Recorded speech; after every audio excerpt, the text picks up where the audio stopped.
بسم الله الرحمن الرحيم.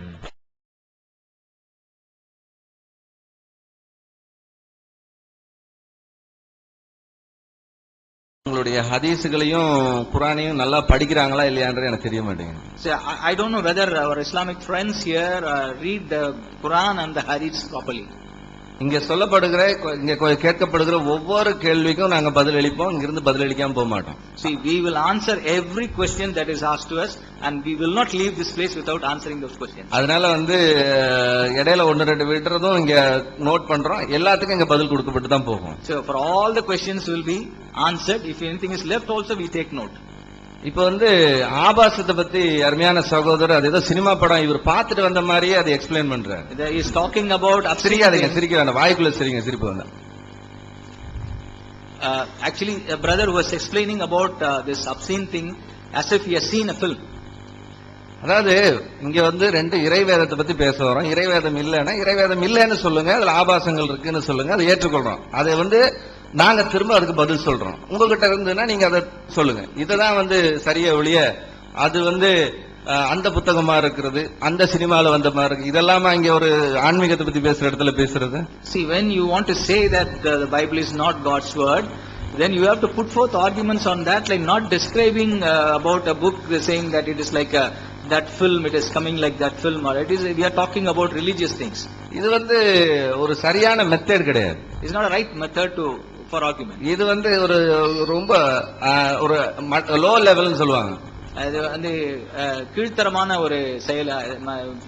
அதனால தயவு செஞ்சு அதாவது இதுல என்னன்னா முதல்ல நீ தாராளமா என்ன வேணாலும் விவாதம் எடுத்து வைங்க, அது தப்பு கிடையாது. See, you can argue on anything, that there is no wrong in it. அதுக்கு பதில் சொல்றது எங்களுடைய கடமை. It is our responsibility to answer you. ஆனா அதுக்கு யூஸ் பண்ற நீங்க அந்த உபயோகங்கள்லாம் இருக்கு பாத்தீங்களா, அத கொஞ்சம் கரெக்டா இருந்தா நல்லா இருக்கும். ஏன்னா திரும்பவும் நாங்க அத மாதிரி யூஸ் பண்ண வேண்டிய நிலைமை வரும். So then but the method you use, you should be little careful because we may be pushed to use a similar method. நான் மடமடன்னு ஒரு 5-6 ஹதீஸ் மட்டும் நான் படிச்சிட்டு போறேன். அடுத்தது அத விளக்கமா சொல்றேன். சஹீஹ் புகாரில 4838வது ஹதீஸ்ல ஆயிஷா ரலியல்லாஹு அன்ஹா அவங்க சொல்ற ஒரு ஹதீஸ் இப்படியாக இருக்கிறது. There is a hadith in Aisha al-Bukhari, Sahih al-Bukhari. Sahih al-Bukhari அதுல ஒரு நாள் பால் பாத்திரத்தை, ஆனா அது பாதியில இருந்து படிக்கிறேன், நம்ம முழுமையா வேணா அடுத்ததுல படிப்போம். பால் பாத்திரங்கள் மோர் கடைந்து வெண்ணெய் எடுக்கப்படும் அந்த அதிகாலை நேரம் என் கணவர் அபூசர் வெளியே சென்றார். வழியில் ஒரு பெண்ணை சந்தித்தார். அவளுடைய சிறுத்தைகள் போன்ற 2 குழந்தைகள் இருந்தன. அவளுடைய அந்த குழந்தைகள் அவளது இடுப்புக்கு கீழே இருந்து 2 மாதுளங்கனிகளையும் தொட்டு விளையாடி கொண்டிருந்தனர். See, I went out to Sahih al-Bukhari hadith. In that he says there was a lady who has gone out for taking milk. Then there were 2 children in her lap. Then they were playing with her pomegranates like breast. அப்போ இது என்ன சொல்ல போறீங்க? இது ஆயிஷா ரலியல்லாஹு அன்ஹா சொன்னதுதான். See, this is what Aisha has said. மாதுளங்கனின்னு சொன்னாங்க. எதை சொன்னாங்க? நாங்க அதை விளக்கி சொல்றது விரும்பல. ஏன்னா இதுதான் இருக்குது, எடுத்து காமிங்க, நாங்க அதுக்கான ஆன்சர் பண்றோம். She said pomegranates. We know what she meant, but doesn't want to explain that.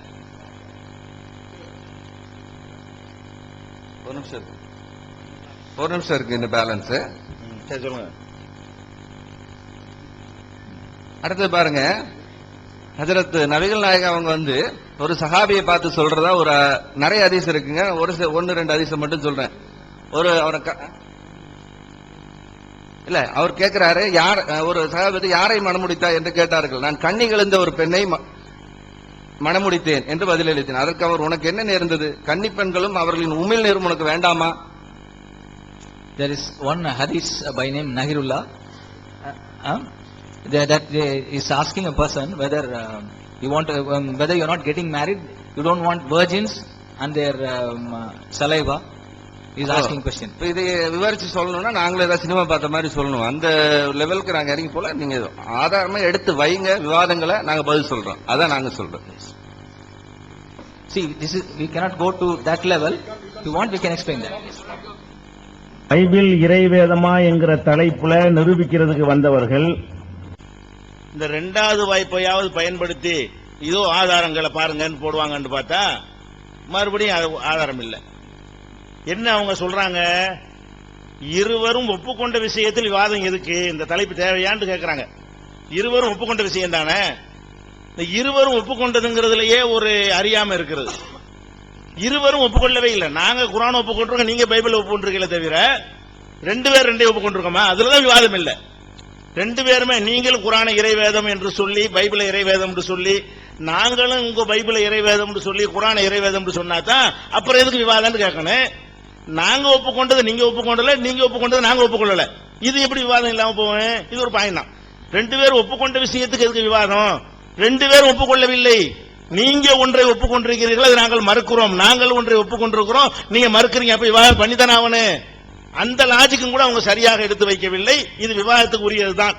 அப்படியே உண்மையை வைத்துக் கொண்டால் அவங்க வந்திருக்க கூடாது. நாங்க இதை கரெக்ட் நினைச்சு உட்கார்ந்துருக்கிறோம். நாங்கள் ஒப்புக்கொண்டு நாங்கள் விவாதிக்க மாட்டோம்னு போயிருக்கணும்.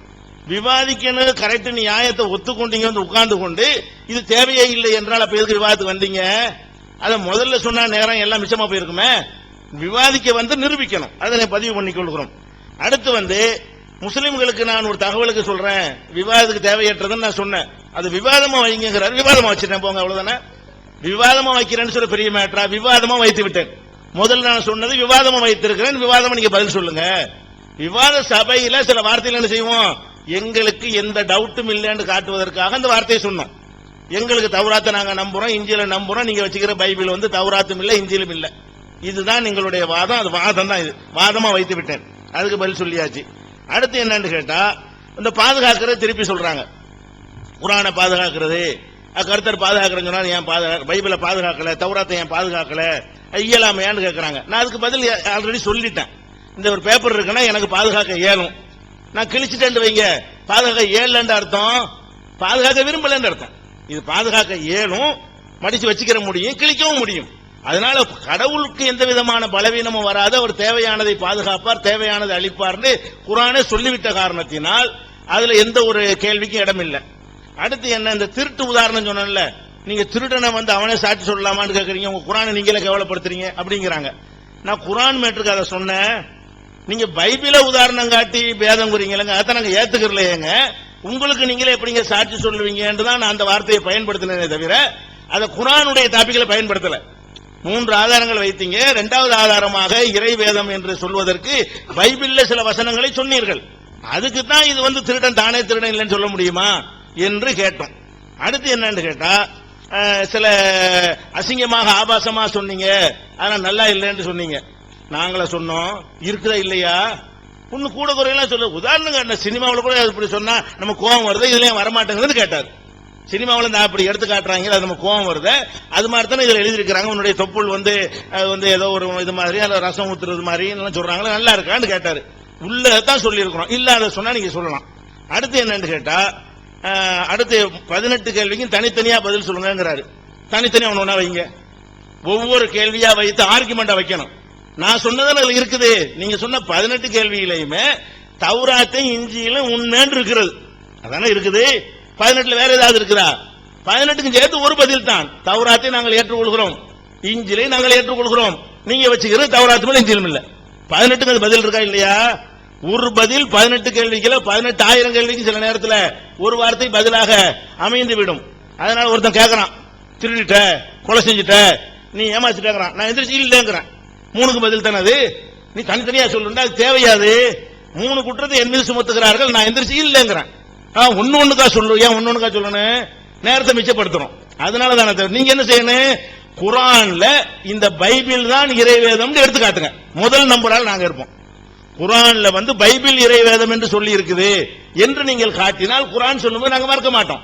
நீங்க ஒரு புத்தகத்தை எழுதி வச்சுக்கிட்டு இறைவேதம்னா எப்படி நாங்க நம்புவோம்? அதுதான் எங்களுடைய குற்றச்சாட்டு.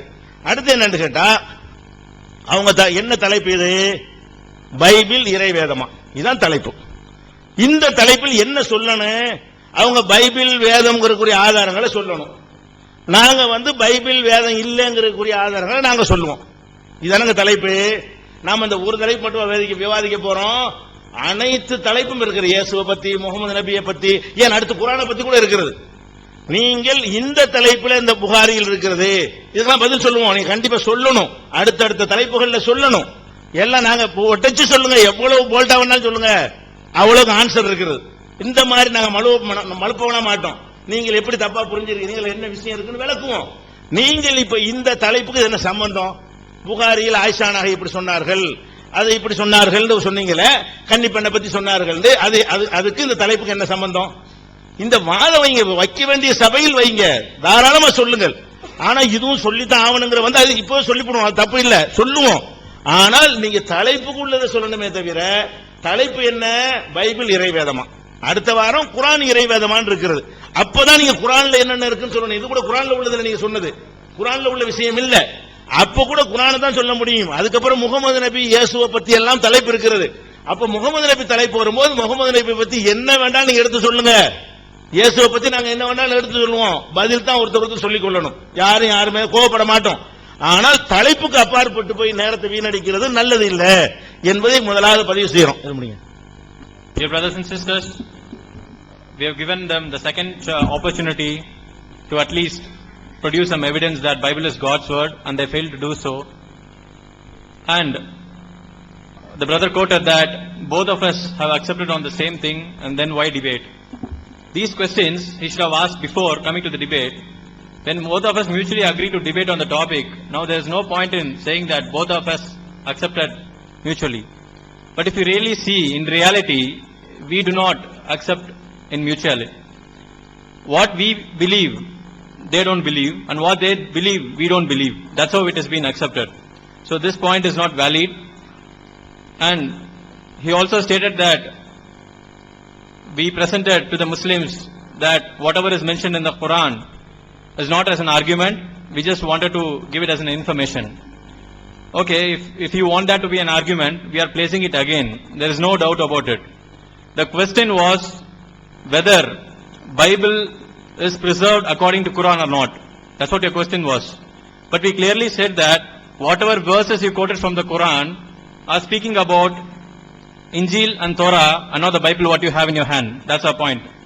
Number two, you said God was unable to protect it, unable to preserve all these books. There is a distinguishing factor between inability and if you don't desire. There are two different things. I may not be desiring to do something, which doesn't mean that it shows my inability. God is capable of doing anything, but He didn't want to preserve. That is His own desire. That's what is the answer for that. Now coming back to the thief example, we never quoted this example in context of Quran. We were giving you an example that when we don't believe the entire Bible to be the word of God, how can you take few verses from the Bible and quote that? This proves that Bible is words God of word. That itself shows that Bible cannot have that self testimony for itself. When we do not believe in the book entirely, how can you quote few verses from the Bible and say that, see, Bible says it's God's word and please believe it? This doesn't make any sense. Now coming back to this obscenity, it is, when I read it only, I told it is very disgusting to read all these, but none of these are from my own words. All these are from the so-called Holy Book Bible. We just presented that. And few examples what we quoted is just to explain it to the public. We did not add or delete anything from that. We quoted everything from the same thing. We quoted everything how it is written in the Bible. Now, both of us have accepted. When you say that both of us have accepted Injil and Torah, we do not believe, because we do not accept Injil and Torah to be the book what you have. We believe that Injil and Torah is from God, is revealed from God, but it has got no correlation with the Bible. And you said for all the 18 questions we never answered. Assume you put 100 claims on me and I say that I deny all the claims. That doesn't mean that I never answered all the questions. You want me to say 100 times that I deny this claim, I deny this claim? For all your answers, we gave one simple answer that we do not believe what you have in hand is Torah and Injil. And you also said that in Quran, we wanted you to show if there is a verse which says that Bible is the God's word. That's what our question is. Don't quote all the verses like Injil and Torah, which we believe, but we do not believe it to be the we do not believe it to be revealed to Jesus, what you have in your hand right now. whatever Injil and Torah, Quran speaks is the actual book which is revealed to Jesus and not the Bible, Old and New Testament what you have. கூட கேட்டதுக்கு பதில் சொல்லன்னு சொல்லிட்டு இருப்பாங்க. அதை சாட்டா சொல்லிட்டு நம்ம என்ன செய்வோம்? ஆனா தலைப்புக்கு உட்பட்டு இனிமே வைங்க, இதெல்லாம் வைக்கிற சபையில வைங்க. 2 மாதுளம்பழத்தை பிடிச்சி விளையாடினாங்கன்னு வருதான். இதுக்கு நாங்க மாதுளைக்கு வேற அர்த்தம் கொடுக்கலாமான்னு கேட்கிறாரு. கொடுக்கலாம், நல்லா கொடுங்க, ஆட்சேபனே இல்ல. அந்த மாதுளம்பழம் எங்கேன்னு வருது? இடுப்புக்கு கீழேன்னு வருது. நீங்க சொல்ற மாதுளம்பழம் இடுப்புக்கு மேல இருக்குமா கீழே இருக்குமா? மாதுளம்பழம் என்ன வருது? நீங்க சொன்ன இந்த புகாரி ஹதீஸ்ல மாதுளம்பழத்தை துணியில வச்சு இடுப்புல கட்டிக்கிட்டு இருக்காரு அவரு. அதை பிடிச்சி அந்த குழந்தை விளையாடுச்சுன்னு வருது. இடுப்புக்கு கீழே உள்ள 2 மாதுளம்பழம். இந்த இவரு சொல்ற மாதுளம்பழம் பனை மரத்துல ஏறுறது இருக்க, பேரிச்ச மரத்துல, அந்த மாதுளம்பழமா இருந்தா இடுப்புக்கு மேலையில இருக்கு, மூலத்துல தகுத்தி ஹசரிகான்னு வருது. அதாவது இடுப்புக்கு கீழே.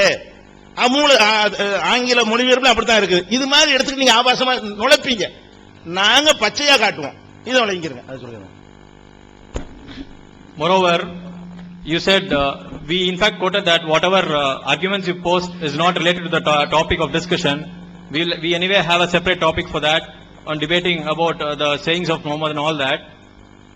And also we have another topic next week wherein we'll be speaking about his Quran, God's word. So you can put all the claims there.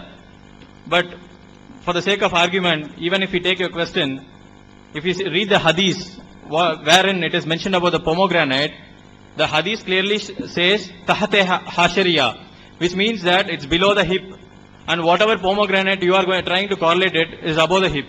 So there's no point in comparing these 2 verses. So whatever you gave a correlation itself is wrong. You can go to the root word and see, or even the translations, if you read properly, you'll get the answer for this. இதுக்கு பதில் சொல்ல தேவையில்லை, தலைப்புக்கு அப்பாற்பட்டது. இந்த Bible இறைவேதமாவளோ இதெல்லாம் வைக்க கூடாது சொல்றேன். ஆனா இனிமே வைக்கிறது தலைப்புக்கு உட்பட்டு வைங்க. அடுத்து கடவுள் நம்ம எல்லாரையும் படைச்சார், ஆதாம் ஏவாள்ல படைச்சார்னு நீங்கள் நாங்கள் ஒத்துக்கிட்ட ஒரு கான்செப்ட். அந்த கடவுள் எப்படி எல்லாம் அநியாயம் பண்றாரு மாதிரி அந்த வேதம் சொல்லுதுன்னு பாருங்க. இது அந்த கடவுள் சொல்லியிருப்பாரா? சொல்லுங்க. அன்பிற்கினிய சகோதரர்களே, அந்த படைத்த கடவுளுடைய வார்த்தையை பாருங்க. ஒரு உடல் ஊனமுற்றோர் வந்தார் என்று சொன்னால், இங்க இருக்கக்கூடிய யாருமே ஒரு ஊனமுற்றோர் அமர்வதற்கு இடம் இல்லை என்று சொன்னால், மனிதாபமானம் உள்ள ஒரு மனிதன் எழுந்திருத்து அவருக்கு இருக்கைக்கு இடம் கொடுப்பார்கள். நீங்க உட்கார்ந்துக்குங்க, நீங்க கால் உடைஞ்சிருக்கீங்க, நீங்க ரொம்ப பலகீனமா இருக்கிறீங்க, கை இல்லாம இருக்கிறீங்க, குருடரா இருக்கிறீங்க, நீங்க உட்காருங்கன்னு சொல்லிட்டு நம்ம கொடுப்போம். ஒரு பேருந்துல போறோம், ஒரு பஸ்ல போனா கூட நம்ம அவங்களுக்கு இருக்கையை கொடுப்போம். அப்ப ஒரு சாதாரண ஒரு மனுஷனா இருக்கக்கூடிய நம்மளே இவ்வளவு ஒரு கருணையுடன் நடந்து கொள்ளும் போது, உடல் ஊனமுற்ற இடத்துல கருணையுடன் நடந்து கொள்ளும் போது, இன்னும் சொல்ல போனா அப்படி சொல்லாதீங்க, மாற்றுத்திறனாளிங்க அப்படின்னு மாத்தி சொல்லுங்க, அவங்களுக்கு மனசு புண்படும் சொல்லக்கூடிய அளவிற்கு இந்த சமுதாயத்தில் ஒரு மாற்றம் வந்திருக்கு. நம்மளே ஒரு அற்பத்திலும் அற்ப படைப்பான ஒரு மனிதராக இருக்கக்கூடிய நாமே இப்படி நடந்து கொள்ளும் பொழுது, நம்மை படைத்த கர்த்தர் நம்மை விட அதிக நல்லவராக இருக்கக்கூடிய கர்த்தர் எப்படி சொல்லியிருப்பார் அப்படிங்கறத நீங்க பாருங்க. லேவியராகமம் அதிகாரம் 21 வசனம் 16 23 வரைக்கும். பின்னும் கர்த்தர் மோசேயை நோக்கி, நீ ஆரோனோடு சொல்ல வேண்டியது என்னவென்றால், உன் சந்ததியாருக்குள்ளே அங்கவீனமுள்ளவன் தலைமுறை தோறும் தேவனுடைய அப்பத்தை செலுத்தும்படி சேரலாகாது. அங்கவீனமுள்ள ஒருவனும் அணுகலாகாது. அவன் குருடனானாலும், சப்பானியானாலும், குறுகின அல்லது நீண்ட அவயமுள்ளவனானாலும், கால் ஒடிந்தவனானாலும், கை ஒடிந்தவனானாலும், கூணனானாலும், குள்ளனானாலும், பூவிழுந்த கண்ணனானாலும், சொரியனானாலும், அசருள்ளவனானாலும், விதை நசுங்கினவனானாலும் அணுகலாகாது. ஆசாரியனாகிய ஆரோனின் சந்ததியாரில் அங்கவீனமுள்ள ஒருவனும் கர்த்தரின் தகன பலிகளை செலுத்த சேரலாகாது. அவன் தன் தேவனுடைய அப்பமாகிய மகா பரிசுத்தமானவர்களில் மற்ற பரிசுத்தமானவர்களிலும் புசிக்கலாம். ஆனாலும் அவன் அங்கவீனமுள்ளவனாகையால் அவன் என் பரிசுத்த ஸ்தலங்களை பரிசுத்த குலைச்சலாகாதபடிக்கு, நல்லா கவனிங்க, எதுக்கு உள்ள வர வேணாம் சொல்றாங்கன்னாக்கா, பரிசுத்த குலைச்சலாகாதபடிக்கு திரைக்குள்ளே போகாமலும் பலிபீட தண்டையில் சேராமலும் இருப்பானாக, நான் அவர்களை பரிசுத்தமாக்குகிற கர்த்தர் என்று சொல்கின்றார். அப்ப யார் வரணும்? ஜிம்ல பண்ணி அர்னால்ட் மாதிரி பாடியை நல்லா ஸ்ட்ராங்கா வச்சிருக்க மட்டும் தான் வரணும் அப்படின்னு சொல்லப்படுது இதுல. அப்ப அப்படியா? இது கடவுளுடைய வார்த்தை யாராவது நம்ப முடியுமா? யாராவது சொல்ல முடியுமா? இது கடவுளுடைய வார்த்தை இல்ல. My dear brothers, there are so many statements in the Bible which we cannot attribute to God's glory or to His majesty, and amongst them that we are going to present, the main thing like it's speaking about the untouchability, the profanity of humankind. See, if a person, when you travel in a bus, if you see a person who has a defect in his body, a physically handicapped, physically challenged person, what do? As a human, we sacrifice our seat to him. If we are standing and if we are sitting and he is standing in a chock block in a bus which is crowded full, then what we do? We sacrifice our seat. This is a human compassion towards humanity, right? But God here, you see what he is telling in Leviticus. He says the person who has a defect, has his body, one of his is superfluous, he cannot enter to the congregation of the Lord to have the bread offering. It says in the book of Leviticus, chapter number 21, verse number 16 to 23, it's giving a list of people who are not supposed to enter into the altar of God to have the bread offering. And amongst them, the first person is the one who has a defect. Anything, any superfluous thing in his body. The person who is blemish, he cannot enter. And the list of people is given, amongst them a blind, a lame, a person who has got a flat nose. What a flat nose person has to do with profanity is a different topic altogether. Person who's got a flat nose, the one who is superfluous in his body, and the one who is broken-footed, broken-handed, the person whose testicles are broken, whose testicles are crushed, meaning balls, they are crushed, this person cannot enter into the congregation. The person who is a scab person, and the other man who is blemish in his eye, these people cannot enter into the congregation. Well, friends, it's good to enter into real debate now. Because our friends, Mr. PJ and others have constantly referred to the word debate. ஜனாப் பிஜே அவர்களும் அவருடைய நண்பர்களும் தொடர்ச்சியாக விவாதம் என்றதான ஒரு வார்த்தையை உபயோகப்படுத்தினார்கள். நாம் அந்த வார்த்தையை உபயோகப்படுத்தும் போது அந்த வார்த்தைக்குரியதான அர்த்தத்தையும் நாம் அறிந்திருக்க வேண்டும்.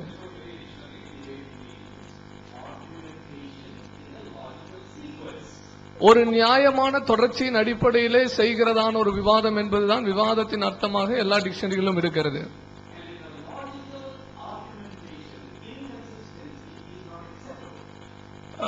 நியாயமான ஒரு விவாதத்திலே நாம் சரியாக தொடர்ச்சியாக இல்லாமல் ஒரு சரியான சீரான நிலையில் இல்லாமல் இருந்தால் அது ஏற்றுக்கொள்ளப்பட முடியாது.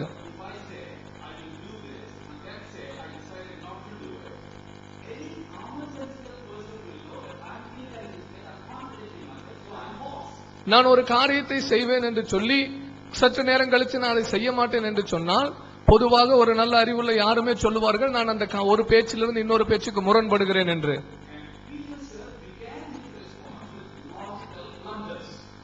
அருமையான பிஜே சார் அவர்கள் நியாயமான சில தவறுகளோடு கூட தன்னுடைய பேச்சை தொடங்கினார்கள். நாம் நியாயமான கேள்விகளுக்கும் சட்டப்பூர்வமான முறைகளுக்கும் நாம் கேட்டோம். எஸ்,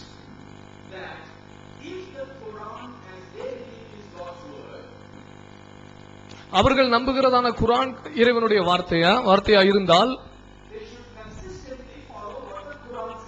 அந்த அவர்கள் பின்பற்றுகிற குர்ஆன் என்ன சொல்லுகிறதோ அதை சீரான முறையிலே பின்பற்ற வேண்டியவர்களாக இருக்கிறார்கள். அதுதான் அவர்கள் தொடங்க வேண்டிய முதல் தொடக்க நிலையாக இருக்கிறது. This regarding Taurat and Injil and even Zabur, and the word kitab is used in the Arabic Quran. எனவேதான் குர்ஆனிலே தோரா, இன்ஜில், ஜபூர் என்கிற பதங்களும் அரபி மொழியாக்கத்திலே கிதாப் என்கிறதான அர்த்தமும் குறிப்பிடப்பட்டிருக்கிறது என்பதை நாம் குறிப்பிட்டோம். And if you translate kitab, it means the book or the books. கிதாப் என்பதை நீங்க தமிழிலே மொழியாக்கம், இங்கிலீஷ்ல மொழியாக்கம் செய்தால் அது புத்தகங்கள் அல்லது புத்தகம் எனப்படும். Biblios or biblia actually means books. Latin கிரேக்க வார்த்தையான பிப்லியோஸ் என்பதும் புத்தகம் என்று அர்த்தமாகிறது. And so Injil, Zabur and Taurat are the books. எனவே இன்ஜிலும் தௌராத்தும் ஜபூரும் புத்தகங்களாகும். And so they are not following their own book properly, unfortunately. எனவே அவர்கள் தங்களுடைய சொந்த குர்ஆனை சரியான முறையில் பின்பற்றுவதில்லை என்பது ஒரு துரதிர்ஷ்டவசமான ஒரு காரியம். So in a court of law, where logic and reasoning are followed, this kind of thinking is dismissed in just half a minute. எனவே ஒரு நியாயமான கோர்ட்டிலும் காரணங்களை உள்ளடக்குகிறதான ஒரு கோர்ட்டிலே இவ்விதமான சிந்தைகள் நிராகரிக்கப்படுகிறது. And then we should not put words into the mouths of the other person. எனவே மற்றவருடைய வாயிலே நம்முடைய வார்த்தைகளை நாம் நுழைக்க கூடாது. We should listen to what the other person is saying carefully. மற்றவர்கள் என்ன சொல்லுகிறார்கள் என்பதை நாம் முதலாவது கவனமாக கவனிக்க வேண்டும். We never referred to what the courts say about religious books. We only said, according to the legal reasoning, if a book is believed to be God's word, then you should follow it consistently. நாங்க கோர்ட்ல நியாயமா என்ன சொல்றாங்க என்பதை நான் சொல்லவில்லை. நீங்க நம்புகிறதான புத்தகம் இறைவனுடைய வார்த்தை என்று சொன்னால் அந்த இறைவனுடைய வார்த்தையை உங்கள் புத்தகம் என்ன சொல்லுகிறது அதை பின்பற்ற வேண்டும் என்றுதான் நாம் சொன்னோம். Secondly, இரண்டாவதாக he said, if somebody is accused and taken to court as a thief, திருடனாக ஒருவன் குற்றம் சுமத்தப்பட்டு அவன் கோர்ட்டுக்கு கொண்டு செல்லப்படுவான் என்றால், he is guilty unless otherwise he proves himself unguilty. அவன் தன்னை குற்றமல்லாதவன் என்று நிரூபிக்காத வரைக்கும் அவன் குற்றமானவன் குற்றமுடையவன் என்றுதான் நிரூபணமாகும் என்று அவர் சொல்லுகிறார். You go to a simple local lawyer, he'll tell you according to the jurisprudence, when you are accused, you have to be proven guilty, and until you are proven guilty, you are innocent. நீங்க ஒரு சாதாரண வழக்கறிஞர்கிட்ட போயிட்டு நிற்கும் போது கூட நீங்கள் குற்றவாளி என்று நிரூபிக்கப்பட வேண்டும். நீங்கள் குற்றவாளி என்று நிரூபிக்கப்படவில்லை என்றால் நீங்கள் குற்றவாளி இல்லை என்பது சாதாரணமான ஒரு கருத்து. And PJ sir has exactly reversed it. ஆனால் PJ சார் அவரை தலைகீழாக மாற்றி சொல்லி இருக்கிறார். That is not acceptable. அதுவும் ஏற்றுக்கொள்ளப்பட முடியாத ஒரு கருத்து. You use your common sense and think, you will understand what I'm saying. நீங்கள் சாதாரணமான அறிவை உபயோகப்படுத்தி அதை ஏன் சிந்திக்க கூடாது? Now coming to our 15 questions. இப்பொழுது நம்முடைய 15 கேள்விகளுக்கு நாம் வருவோம். They are perfectly logical within the rules of debate. விவாதம் என்கிறதான சட்டத்தின்படி அவை நிச்சயமாக நியாயபூர்வமானவைகள். If you believe the Quran to be God's word, நீங்கள் குர்ஆனை இறைவனுடைய வார்த்தை என்று நம்புவீர்கள் என்றால், Quran says this, குர்ஆன் இப்படியாக சொல்லுகிறது about the books, வேதத்தை பற்றி, Taurat, Injil and Zabur, தௌராத், இன்ஜில், ஜபூர் என்கிற வேதத்தை பற்றி, and what you are saying is contradicting your own book. நீங்கள் என்ன சொல்லுகிறீர்களோ அது உங்களுடைய இறைவனுடைய வார்த்தையாக நீங்கள் கருதுகிற அந்த புத்தகத்துக்கே முரண்பாடாக இருக்கிறது. And the 15 questions pointed out 15 ways in which our brothers, friends, PJ sir and his group have been contradicting their book. 15 கேள்விகள் எழுதப்பட்டது. 15 கேள்விகளுக்கும் அருமையான PJ சாரும் அவருடைய குழுவும் அவர்களுடைய சொந்த இறை புத்தகத்துக்கே அவர்கள் முரண்பட்டு பேசுகிறார்கள். So they are under logical and legal obligation within the rules of debate to first answer those 15 questions, without which there cannot be any progress. எனவே விவாதம் என்கிறதான நியாயமான சட்டத்தின்படி அவர்கள் அந்த 15 கேள்விகளுக்கும் நியாயமான விதத்திலே பதில் சொல்ல வேண்டியதான கடமைக்கு உட்பட்டு இருக்கிறார்கள். அதை சொல்லாமல் அவர்கள் தொடரவே முடியாது. We will wait for them to answer first. அவர்கள் அதற்கு பதில் சொல்வதற்காக நாம் காத்திருக்கலாம். But now we will use our time. என்னுடைய இந்த நேரத்தை நாங்கள் உபயோகப்படுத்துகிறோம். Begin to answer some of their questions which are baseless. அவர்களுடைய ஆதாரமற்ற கேள்விகளுக்கு பதில் சொல்வதற்கு சில நம்முடைய நேரத்தை உபயோகப்படுத்துகிறோம். Over to Brother Jerry. அருமையான சகோதரர் ஜெரி தொடருவார்.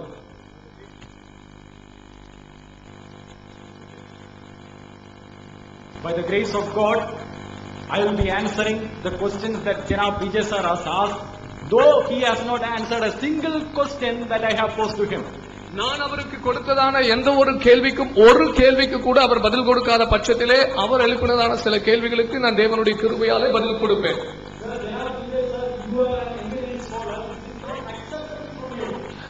அருமையான PJ சார் அவர்களே, நீங்கள் ஒரு நல்ல சிறந்த அறிஞராக இருக்கிறீர். உங்களிடத்திலே நீங்கள் செய்வது இப்பொழுது இது ஏற்றுக்கொள்ளப்பட முடியாததாக இருக்கிறது. Without wasting any further time, let me start asking and answering.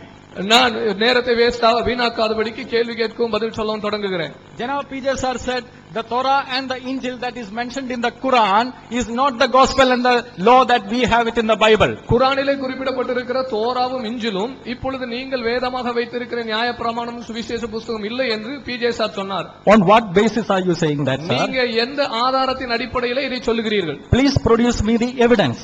நீங்கள் அதை ஆதாரத்தோடு கூட அதை நிரூபியுங்கள். That is just a statement without any basis. அது நீங்கள் ஆதாரம் எந்த ஒரு ஆதாரமும் இல்லாமல் நீங்கள் சொல்லுகிற ஒரு சாதாரண கூற்று. Now, not only that he is giving statements without any evidences, I am going to show that according to his own sources he is refuted. அவர் எந்த ஒரு ஆதாரமும் இல்லாமல் தன்னுடைய கருத்தை சொல்லுகிறார் என்பது மாத்திரம் அல்ல, அவருடைய சொந்த ஆதாரத்திலேயே அவருக்கு மறுப்பு தெரிவிக்கப்பட்டிருக்கிறது என்பதை நான் காட்டப் போகிறேன். In Tafsir Ibn Kathir, volume 4, இப்னு கத்தீருடைய தப்சீரிலே 4வது வால்யூம்ல page number 178 to 179, பக்கம் 178 179 சொல்லுகிறது. Ibn Kathir says it was common among the Salafs to call the entire scripture of the people of the book as Torah. வேதத்தின் மக்களுடைய முழு வேத புத்தகங்களையும் தோரா என்று குறிப்பிடுவது வழக்கமாக இருந்தது என்று இப்னு கத்தீர் சொல்லுகிறார். In Ibn Ishaq, the life of Sirat Rasulullah, the Ibn Ishaq life of Muhammad, English translation page 103 to 104, it is mentioned, it is quoted, the Gospel of John is quoted, and it is said it is the gospel that was given to Jesus, the son of Mary.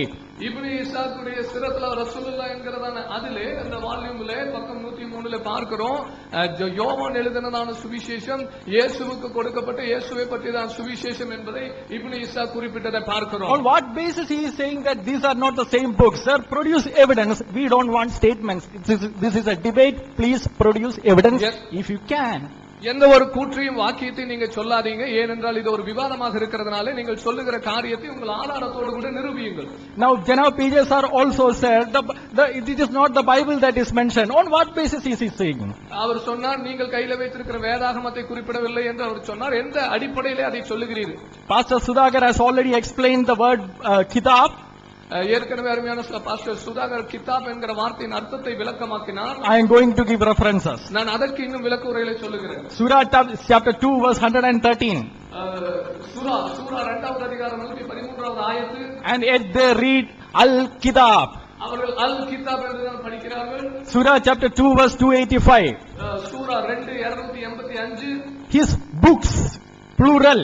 அவருடைய புத்தகங்கள் என்று பன்மையிலே கொடுக்கப்பட்டிருக்கிறது. Surah chapter 4 verse 136. சூரா 4:136. His books plural. அங்கேயும் அவருடைய புத்தகங்கள் என்று பன்மையிலே கொடுக்கப்பட்டிருக்கிறது. Surah chapter 34 verse 44. சூரா 34:44. Books. அங்கேயும் புத்தகங்கள் என்று சொல்லப்படுகிறது. Surah chapter 4 verse 51. A portion of the book.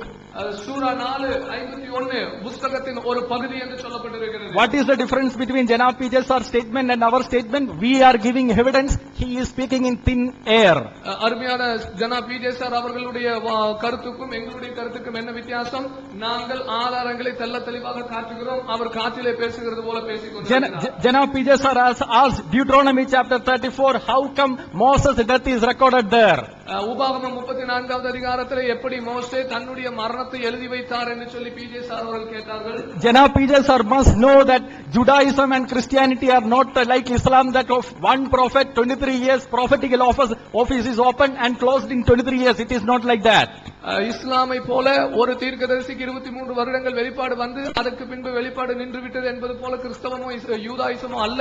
யூதாயிசத்திலும் கிறிஸ்தவத்திலும் ஏராளமான தீர்க்கதரிசிகள் வந்தார்கள். There was a prophet after prophet Moses and he wrote it. மோசேக்கு பின்பதாக வந்ததான தீர்க்கதரிசி தான் மோசேயின் மரணத்தை பற்றி எழுதி வைத்தார். Where is the evidence? அதற்கான ஆதாரம் இருக்கிறது. Joshua chapter 24 verse 26. யோசுவா 24வது அதிகாரத்தின் 26வது வசனம். Then Joshua wrote these words in the book of the law of God. அவன் தேவனுடைய நியாயப்பிரமாண புத்தகத்திலே அவன் எப்படியா எழுதினான் என்று அந்த வசனம் சொல்லுகிறது. Janab PJ sir and his team has asked the question about Song of Solomon. அவர்கள் உன்னத பாட்டு புத்தகத்தை பற்றி அருமையான PJ சாருடைய குழுவினரும் கேள்வி கேட்டாங்க. I am not only going to answer his question, I am going to expose his double standard. நான் இந்த கேள்விக்கு பதில் மாத்திரம் கொடுக்க போவதில்லை, அவருடைய இரட்டை வேடத்தையும் நான் வெட்ட வெளிச்சமாக்கி காட்டப் போகிறேன். If you analyze the Song of Solomon, நீங்கள் உன்னத பாட்டுடைய நிலையை பகுத்தாய்ந்தால் in chapters 1 to 3, 1 முதல் 3 அதிகாரங்கள் பார்க்கும்போது we see a shepherd girl and how she meets the Solomon and their love for each other. அவர்கள் ஒரு ஆடு மேய்க்கிறதான ஒரு மேய்க்கிறதான ஒரு பெண் எப்படி சாலமோனை சந்தித்தார் என்று பார்க்கிறோம். அவர்கள் எப்படி ஒருவரை ஒருவருக்கு நேசித்தார்கள் என்று பார்க்கிறோம். There is no reference of any sexual relationship here. இந்த அதிகாரங்களுக்கு இடையிலே செக்சுவல் உறவு குறித்ததான எந்த விளக்கமும் கிடையாது. In chapter 3 verse 11, 3வது அதிகாரத்தின் 11வது வசனம் சொல்லுகிறது, we see Solomon in his marriage dress. 3 verse 11. Please fast, brother. 3:11. Solomon in his marriage dress. 3வது அதிகாரத்தின் 11வது அதிகாரத்திலே சாலமோன் தன்னுடைய திருமண உடையிலே இருக்கிறார் என்று பார்க்கிறோம். In chapter 4 we see after the marriage the relationship between the husband and the wife. 4வது அதிகாரத்திலே திருமணத்துக்கு பிறகுதாக கணவனுக்கு மனைவிக்கும் இடையில் இருக்கிற உறவு பார்க்கிறோம். So it is the relationship between the husband and the wife. So what is the big deal about it? இது ஒரு கணவனுக்கு மனைவிக்கும் இருக்க வேண்டியதான ஒரு உறவை குறித்து சொல்லுகிறது. இதுல என்ன பெரிய காரியம்? In fact, by describing the physical relationship only after the marriage, Bible very clearly teaches that the relationship should happen only after the marriage. திருமணத்துக்கு பிறகுதான சரீர உறவை குறித்து வேதம் கற்றுக் கொடுப்பதிலே வேதம் இன்னும் ஒரு காரியத்தை கற்றுக் கொடுக்கிறது. சரீர உறவு என்பது திருமணத்துக்கு பின்பதாக என்ற ஒரு நல்ல நெறியை கற்றுக் கொடுக்கிறது. Now if the word breast is used in the Bible and therefore it is cannot be considered as the word of God, will you apply the same standard to the Quran? ஸ்தானங்கள் என்கிறதான வார்த்தைகள் வேதாகமத்திலே உபயோகப்படுத்தப்பட்டிருக்கிறதுனாலே அது இறைவனுடைய வார்த்தை இல்லை என்று நீங்கள் சொல்லுவீர்களானால் அதே வார்த்தை குர்ஆனிலே உபயோகப்படுத்தப்பட்டிருக்கும் போது அது இறைவனுடைய வார்த்தை இல்லை என்று உங்களால் சொல்ல முடியுமா? Not just hadith, Quran. ஹதீஸிலே மாத்திரமல்ல குர்ஆனிலே அது உபயோகப்படுத்தப்பட்டிருக்கிறது. Surah chapter 78 verse 31 to 34. சூரா 78வது அதிகாரத்தின் 31 34 வசனங்கள். Maidens with swelling breasts. அங்கே கன்னிகள் வீக்கமுள்ளதான மார்புகளோடு கூட முலைகளோடு கூட இருப்பார்கள் என்று. So is Quran the word of God? When Quran mentions the breast, it is holy breast. When Bible mentions the breast, it is some other ugly breast. Is that what your standard is, sir? Have some standard, sir. குர்ஆன் ஸ்தனங்கள் என்கிற வார்த்தை உபயோகப்படுத்தும் போது அது இறைவனுடைய வார்த்தை என்றும் வேதாகமம் உபயோகப்படுத்தும் போது அது ஒரு அருவருப்பான ஒரு அசிங்கமான காரியம் என்று சொல்லுவது எந்த விதமான நியாயம்? Surah chapter 55 verse 56. சூரா 55வது அதிகாரம் 56வது வசனம். Whom no man or jinn. அவர்களை எந்த ஒரு ஜின்னோ அல்லது மனிதனோ தொடாதவர்கள். And in the translation it says in bracket has opened, to explain the Arabic word, has opened their hymens with the sexual intercourse. அதுக்கு விளக்கமாக அவர்கள் பிராக்கெட்ல அரபி வார்த்தைக்கு கொடுத்திருக்கிறார்கள். அவர்களுடைய பாலின உறுப்புகளை செக்சுவல் உறவுக்காக திறக்காதது என்று கொடுத்திருக்கிறார்கள். So when Quran mentions the word sex and the breast, it is holy sex and holy breast. When Bible mentions it, it is ugly for him. குர்ஆனிலே மார்பும் முலைகளும் செக்ஸ் என்று சொல்லும்போது அது ஒரு புனிதமான மார்பும் செக்ஸும் என்று சொன்னால், ஆனால் பைபிளிலே சொல்லப்படும் போது அது அருவருப்பான ஒன்றா? I am not questioning Quran here. I am exposing the double standards of TNTJ. நான் இந்த இடத்துல குர்ஆனை குறித்து கேள்வி கேட்கவில்லை, நான் TNTJ உடைய இரட்டை வேடத்தை காட்டுகிறேன். And now can you read Surah chapter 78 verse 31 to 34 what Allah teaches about the paradise? சூரா 78 31 34லே அல்லாஹ் சொர்க்கத்தை பற்றி என்ன சொல்லுகிறார் என்பதை வாசிக்க முடியுமா? Do you know how the interpreters have meditated upon this verse, what is happening in the paradise? இந்த வசனத்தின் அடிப்படையில் சொர்க்கத்தில் என்ன நடக்கிறது என்பதை குறித்து தியானம் என்னவென்று உங்களுக்கு தெரியுமா? Sir, do you want me to read the commentaries after commentaries to show what the Islamic authorities have meditated upon this verse? இந்த வசனத்தை பற்றிதான விளக்க உரைகளுக்கு மேலாக விளக்க உரைகள் எடுத்து இஸ்லாமிலே அவர்களுடைய சொர்க்கத்தை குறித்து என்ன தியானித்தார்கள் என்பதை நான் உங்களுக்கு சொல்ல வேண்டுமா? See the double standard, brothers. இந்த இடத்துல அவருடைய இரட்டை வேடத்தை கொஞ்சம் பாருங்க. And see the difference between our argument and their argument. இந்த நம்முடைய வாதத்தையும் அவர்களுடைய வாதத்துக்குரியதான வித்தியாசத்தை பாருங்கள். Not a single question answered by them. அவர்களால இன்னும் ஒரு கேள்வி கூட பதில் கொடுக்கப்படவில்லை. Sir, please answer point by point with the references and evidences. நீங்கள் ஆதாரத்தோடு கூட விளக்க வசன குறிப்புகளோடு கூட ஒவ்வொரு குறிப்புகளாக எங்களுக்கு அதுக்கு விளக்கம் கொடுங்கள். And he said Allah will preserve whatever he wishes. அல்லாஹ் வந்து தனக்கு வேண்டியவற்றை தான் விருப்பமுள்ளவற்றை பாதுகாப்பான் என்று அவர் ஒரு வார்த்தை சொன்னார். Where is it mentioned in the Quran, sir? அது குர்ஆனிலே இந்த வசனம் எங்கே குறிப்பிடப்பட்டிருக்கிறது sir? Are you a new prophet that you have come up with new revelations? நீங்க ஒரு புதிய வெளிப்பாடுகளோடு கூட எழும்பி வந்த ஒரு புதிய தீர்க்கதரிசியா? There should not be any law for this thing like this. This is a serious debate between religions. Please behave yourself.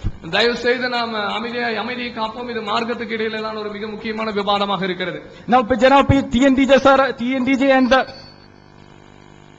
அன்பிற்குரிய சகோதரர்களே, பைபிள் இறைவேதமா என்ற தலைப்புல விவாதம் பண்ண வந்து பைபிள் இறைவேதம் என்பதற்கு ஒரு ஆதாரத்தையும் வைக்கவே இல்லை.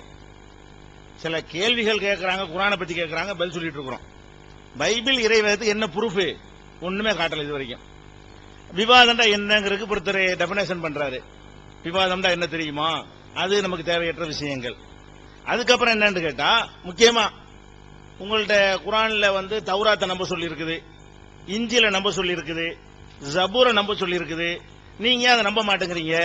இதுதான் ஒரு பிரதானமான ஒரு கேள்வி.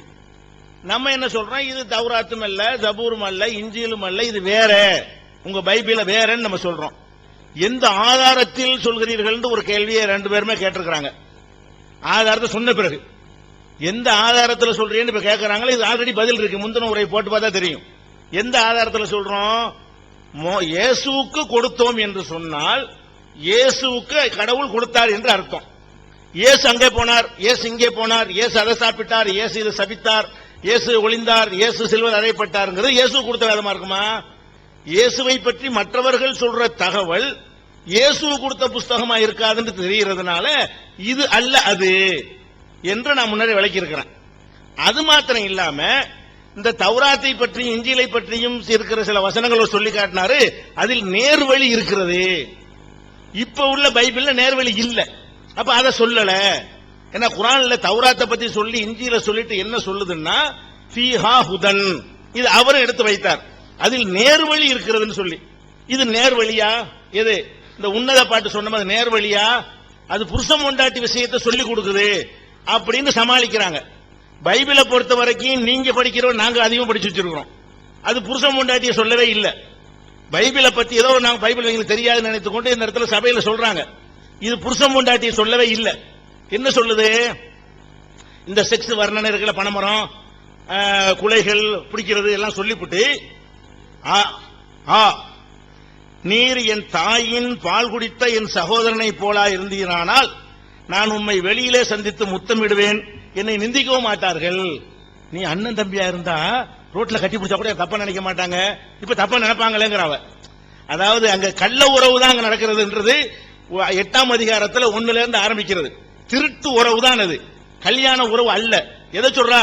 நீ அண்ணனா இருக்க கூடாதா, என் தாய் வயிற்றில் பிறந்தவனா இருக்க கூடாதா, அண்ணனை கட்டி பிடிச்சா யாரும் தப்பா நினைக்க மாட்டாங்களே, உன்னைய கட்டி பிடிச்சா அப்படி தப்பா நினைக்கிறாங்களே, இப்படின்னு சொன்னா புருஷன் பொண்டாட்டி எப்படி நடக்குன்னு சொல்லி தர்றாங்களாம். இது உங்க கருத்தா பைபிள் கருத்தா? உங்களுக்கு வெக்கப்பட்டு தானே புருஷன் பொண்டாட்டிங்கிறீங்க. அந்த வெக்கப்படுற விஷயம் இருந்தா இது இறைவேதமா? உங்களுக்கு அதை நியாயப்படுத்த இயலாம, ஆஹா ரொம்ப அசிங்கமா இருக்க, இது புருஷன் பொண்டாட்டி தானே சரியா வரும் அப்படின்னு சொல்லி நீங்க சுய கருத்தை திணிக்கிறீங்கள. இது புருஷன் பொண்டாட்டியில கள்ளக்காதல்ல வருது. ஒரு கள்ளக்காதல் செய்வதற்கு சொல்லி கொடுத்து விட்டு அப்ப கர்த்தருடைய வார்த்தை எப்படி நம்புறது? முழுசா படிங்க, உன்னத பாட்டு ஆதிலிருந்து அந்த வரைக்கும் படிச்சுட்டு வந்து பேசுங்க. மேலோட்டமா சொல்லிடுவானா நாங்க ஒன்றை எடுத்து வைத்தோமே, ஆனால் அது அந்த மாதிரி எதுவும் இருக்குமான்னு சிந்திச்சு பார்த்தா எடுத்து வைக்கிறோம். ஒருவேளை கரெக்டானதா இருக்குமோ, நம்ம தான் தப்பா விளங்கிட்டோமோங்கிற விவரத்தோடவும் சுதாரிப்போடும் தான் எடுத்து வைப்போம். 8ஆம் அதிகாரத்திலிருந்து படிச்சு பார்த்தால் இது கள்ள உறவு. புருஷன் பொண்டாட்டியா இருந்தா கூட இப்படியா சொல்றது? அதை பிடிப்பேன் இதை பிடிப்பேன். புருஷன் பொண்டாட்டியா இருந்தா நல்ல ஜாலியா இருப்பா, சந்தோஷமா இருப்பா, என்ஜாய் பண்ணுப்பான்னு சொல்லுவாங்களே தவிர இப்படியா வாயிலிருந்து ஆரம்பிச்சு முடியிலிருந்து ஆரம்பிச்சு நெத்திலிருந்து ஆரம்பிச்சு தொப்புல இருந்து ஆரம்பிச்சு இப்படியா சொல்லுவாங்க? புருஷன் பொண்டாட்டினா கூட அது புருஷன் பொண்டாட்டியும் கிடையாது. கேட்டா குர்ஆன்ல இருக்குது, உங்களுக்கு சொர்க்கத்துல இருக்கு வருது. சொர்க்கத்துல என்ன வருது? சொர்க்கம்ங்கிறது மனிதன் இந்த உலகத்துல உழைப்பதற்கு கொடுக்கக்கூடிய ஒரு பரிசு. அங்க உங்களுக்கு அழகான கட்டழகு கண்ணியர் கிடைப்பார்கள் குர்ஆன்ல இருக்கிறது. இதுல என்ன ஆபாசம் இருக்கிறது? கட்டழகு கண்ணியர், கட்டழகுனா என்ன? எல்லாம் கட்டிச்சிட்டா இருக்குன்னு அர்த்தம். இது மனிதர்கள் எல்லாரும் பயன்படுத்தக்கூடிய ஒரு சொல். இது மனிதன் பயன்படுத்துற சொல்லா? பனைமரத்துல ஏறுவேன், ரெண்டையும் முடிச்சு தொங்குவேன், இது மனிதர்கள் பயன்படுத்திக் கொள்ளக்கூடிய ஒரு சொல்லா? குர்ஆன்ல உள்ளது மனிதர். நான் பேசலாம், நீங்க பேசலாம். இப்போ சபையில சொல்றேன், உங்களுக்கு சொர்க்கத்துல கட்டழகு கண்ணிகள் கிடைப்பார்கள். இது ஆபாசமா?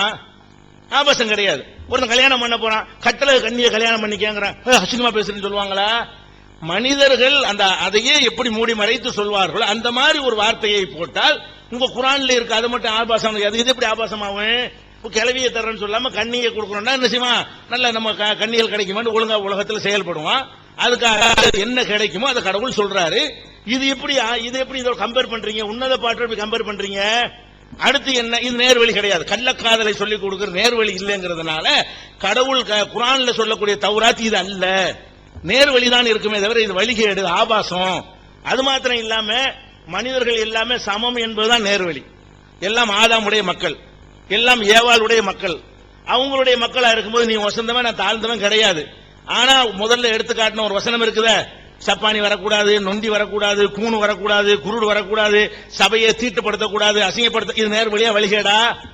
இது உலகத்தில் யாரா ஏற்றுக்கொண்ட ஒரு விஷயமா? அவரை இப்படி படைத்து விட்டு அவரை இப்படி சொல்லுவாரா? ஊனமா நானவ ஊனமாக்கிட்டேன், குருடா போன நானவ குருடன் ஆகிக்கிட்டேன், மூக்கு பங்கரையா போன நானா பங்கரை ஆகிக்கிட்டேன். கடவுளை என்னை அந்த மாதிரி படைத்து விட்டு ஆனா நீ சர்ச்சுக்கு வராத, நீ படைகளுக்கு வராதுன்னா இது நீதி நேர்வழி இல்ல, இது கடவுள் சொல்லல. எவனோ ஒருத்தன் உயர் ஜாதிக்காரன் மக்களை விரட்டுறதுக்காக வேண்டி எழுதி வச்சிருக்கான் கடவுள் பேரை வச்சு. அதனால இது தௌராத்து இல்ல, தௌராத்து இஞ்சில் இல்லங்கிறத அள்ளி போட போறோம். ஒவ்வொரு வார்த்தையும் காட்டும் இது தௌராத்தும் அல்ல இஞ்சிலும் அல்ல என்பதை தெல்ல தெளிவா என்ன செய்யும் எடுத்து காட்டும். அதனால இதை வழங்கிக் கொள்ள வேண்டியது. அடுத்து என்ன, தௌராத்துல மோசையுடைய மரணத்தை பத்தி இப்படி வருதுன்னு கேட்டா வேற ஆள் எழுதினாரு. உங்க வாதம் அது அல்லவே. உபாகமம் வரைக்கும் மோசையுடைய வேதமுள்ள சொல்றீங்க, இப்ப மாத்திட்டீங்களே. நீங்க தான் சொல்றீங்க ஆதி ஆகமத்திலிருந்து உபாகமம் வரைக்கும் 5 தோராங்கிறீங்க, தௌராத்துங்கிறீங்க. அதுக்குள்ள மோசே செத்தாண்டு இப்படி வரும்னு கேட்கிறோம். அது வேற ஒருத்தர் எழுதிட்டாரு, வேற தீர்க்கதரிசி எழுதிட்டாரு. வேற தீர்க்கதரிசி எழுதுனா தௌராத் இல்ல தானே, மோசை கொடுத்த இல்ல தானே, மோசை கொடுக்காது மோசையுடைய புக்களை சேர்ந்துச்சு. அப்ப நீங்களே கரப்ட்ங்கிறதுக்கு ஆதாரம் எடுத்து தந்து விட்டீர்கள். அப்போ ஒண்ணுமே உருப்படியா இல்லை. நீங்க எடுத்து வைத்த வாதங்கள் எதுவுமே ஒரு ஏற்றுக்கொள்ளத்தக்கதாக இல்லவே இல்லை. சொல்லுங்க, வேகமா சொல்லுங்க. Dear brothers, the opposition side have not yet produced even one proof that Bible is the word of God, and we have shown already several proofs from the books, the Song of Songs, and we already discussed on this basis that Bible is, we are saying that Bible is not the Injil or the Torah which was given to Moses or Jesus, and they are keep on speaking about this discussion from the Quran with no basis, and they started saying about that fiha hudan, this specific word is mentioned in the Quran, so that is why it's referring to the Injil. Sir, so that's why it's referring to Injil, in turn it's referring to Bible. We have already said that fiha hudan, that whatever Allah has guided from the books, we already said that it's not the Bible. It's not the Bible what God is speaking about in the Quran. Allah is speaking about the Torah and the Injil which was given to them. The Injil speaking about more of the crucifixion, more of Bible, Jesus, what he did here and what he cursed the tree, what and all. These stories are they're not mentioned in Injil of the book which was given to Jesus. We don't believe that this is the book which Jesus preached to the people. And you are keep on, trying to give the points from that which is not a strong thing. And going about, you see in Song of Songs chapter 8, it's speaking about a girl, a young lady. He's trying to say that she sees a young man outside in the street, and she says that I wish if he were my brother. Clearly says, I wish if he were my brother, then I can kiss him in the public and no one will despise me. See, you said that it's a relationship between husband and wife. If it is a relationship between husband and wife, no wife would want a husband. She can easily take him secretly. She can have intercourse. There's no issues. It's speaking about that this woman, this young lady is wishing if that person was his brother. If he were his brother, he can kiss him. She can kiss him. That's what she's trying to say. If it was a relationship between husband and wife, this would not happen. So this clearly proves that it's only provoking that lustful things, the sex, about this thing in the Song of Solomon. And it's about the illegal relationship. This is not the right relationship. If it was, even though if you say that it's a relationship between husband and wife, still you cannot disclose it like a pornographical detail. You disclose how a husband will have a sex with a wife, like wherever he'll touch, wherever, starting from the navel and going and ending at the breast and speaking about the below parts. Even if you say that this is God, this is a relationship between husband and wife, still you cannot speak in public like this. So that's why we say that this is not God's word. God wouldn't have spoken such things in Torah and Injil. That's what we say. And coming to the paradise. So they see in Quran, in paradise, it's speaking about the girls and their, they said that the organs are mentioned. The organs but the description is not mentioned. It's telling about, the Quran clearly says that the paradise speaking about the virgin girls that you will get. If you live a good life here, according to the law of the God, you will get it in the paradise. That's what it's speaking. It doesn't speaking about the extra things, how the Bible describes, lustful descriptions. It doesn't speak like that. And so we have and then we already said that in Leviticus chapter number 21 verses 16 to 23, it's speaking about the list of people, so the persons whose testicles crushed, who has got a flat nose, person who is broken-footed, broken-handed, a blemish in his eye, these person cannot enter into the congregation of the Lord for the bread offering. We already said that. What we say that this is not from God. God will not say. God made us handicapped. God made us blemish in the eye. God made us like this. So this is from a person. So what we can get from this is the person who is of a high caste. Only that person would have returned. So that's what we get from this. And so with this, we say that the Bible is not the word of God, and the opposition have not given any answer for this. Moreover, they also said that the Genesis to Deuteronomy, we believe that it's given to, the Christians believe that it is given to Moses, but now they've changed their stand and saying that Genesis to Deuteronomy was written by somebody else, and you have an evidence in Joshua. So even they are not very clear in their stand. அன்புள்ள சகோதரர்களே, இப்ப நம்ம Bible இறைவேதம் இல்லைங்கிறது இந்த இதை வச்சு தெளிவாக நிரூபணமாகி கொண்டே இருக்கிறது. அவங்க ஒண்ணு கூட இறைவேதம் குர்ஆன்ல இருக்கு சொல்லிட்டு இருக்காங்க. குர்ஆன்ல இத பத்தி இல்ல. தௌராத் இருக்கு, தௌராத் இறைவேதம், இஞ்சில் இறைவேதம், அது இது சம்பந்தம் இருக்கா? அதுக்கு ஏதாவது பொருத்தம் இருக்கா? அதுல சொன்னபடி இதுல இருக்குதா? ஒண்ணுமே கிடையாது. அப்ப இறைவன் கர்த்தர் நாடியதை அழிக்குவாரு, நாடியதை வைத்துக் கொள்வாரு, மூலப்பிரதி அவர்கிட்ட இருக்குங்கிற குர்ஆன் வசனம் எங்க இருக்குன்னு உங்க சொந்த கருத்தா குர்ஆன்ல இருக்கான்னு கேக்குறாங்க. குர்ஆன்ல இருக்குன்னு நான் சொன்னேன், நம்பர் சொல்லல. குர்ஆன்ல இருக்குது. எங்க இருக்குது? 13வது அத்தியாயத்தில் 39வது வசனத்தில் இருக்கிறது. அப்ப என்ன இதுவரைக்கும் செய்யப்பட்ட வாதங்களுடைய சுருக்கம் என்னன்னு சொன்னா, அதாவது பைபிள் இறைவேதம் என்பதற்கு ஒரு ஆதாரத்தையும் வைக்கல. அவங்க வச்சதெல்லாம் என்ன? உங்க குர்ஆன்ல தௌராத்தை பத்தி இருக்கு, இஞ்சில் இருக்குங்கறாங்க. குர்ஆன்ல இருக்கு, இது இல்லங்க, இது வேறங்க. குர்ஆன்ல இப்படி இல்ல, மனிதெல்லாம் சமம்னு குர்ஆன்ல இருக்குது. அதுக்கு ஒத்த கருத்து தான் தௌராத்துல இருந்துச்சு, அதுக்கு ஒத்த கருத்து தான் இஞ்சில இருந்துச்சு. இந்த மாதிரியான ஆபாசம்லாம் இருக்காதுங்கறோம். அது கேட்ட புருஷன் முன்னாடி மாற்றுங்கறாங்க. அது புருஷன் முன்னாடி மாற்று இல்லங்கிறது ஒன்னு சொல்லுங்க. சொல்லுங்க. சங்கீதம் 12வது அதிகாரம் 6வது வசனத்துல இந்த கர்த்தருடைய வசனங்கள் எல்லாம் புடமிடப்பட்டது. எந்த அளவிற்கு என்று சொன்னால் 7 முறை புடமிடப்பட்டது. வெள்ளி குகையிலே உருக்கி 7 முறை புடமிடப்பட்ட வசனங்கள் என்று பைபிள் தன்னுடைய வசனங்களுக்கு சாட்சி கொடுக்கிறது. அப்படி புடமிடப்பட்ட வசனங்களை இப்ப நான் வாசிக்கிறேன், கேளுங்க. கேட்ட உடனே அப்படியே வெளியே கேட்கிறவங்க உடனே ஓடி கிறிஸ்தவத்தில் சேர்ந்துருவாங்க. அந்த மாதிரி இருக்கும் வசனம். என் தோட்டத்திற்கு நான் வந்துள்ளேன். உன்னத பாட்டுல 5வது அதிகாரம் வசனம் 1 படிக்கிறேன். என் தோட்டத்திற்கு நான் வந்துள்ளேன், என் தங்காய், புருஷன் பொண்டாட்டினாரு, தங்கச்சி தான் புருஷன் பொண்டாட்டி நினைப்பாங்க போல இருக்கு.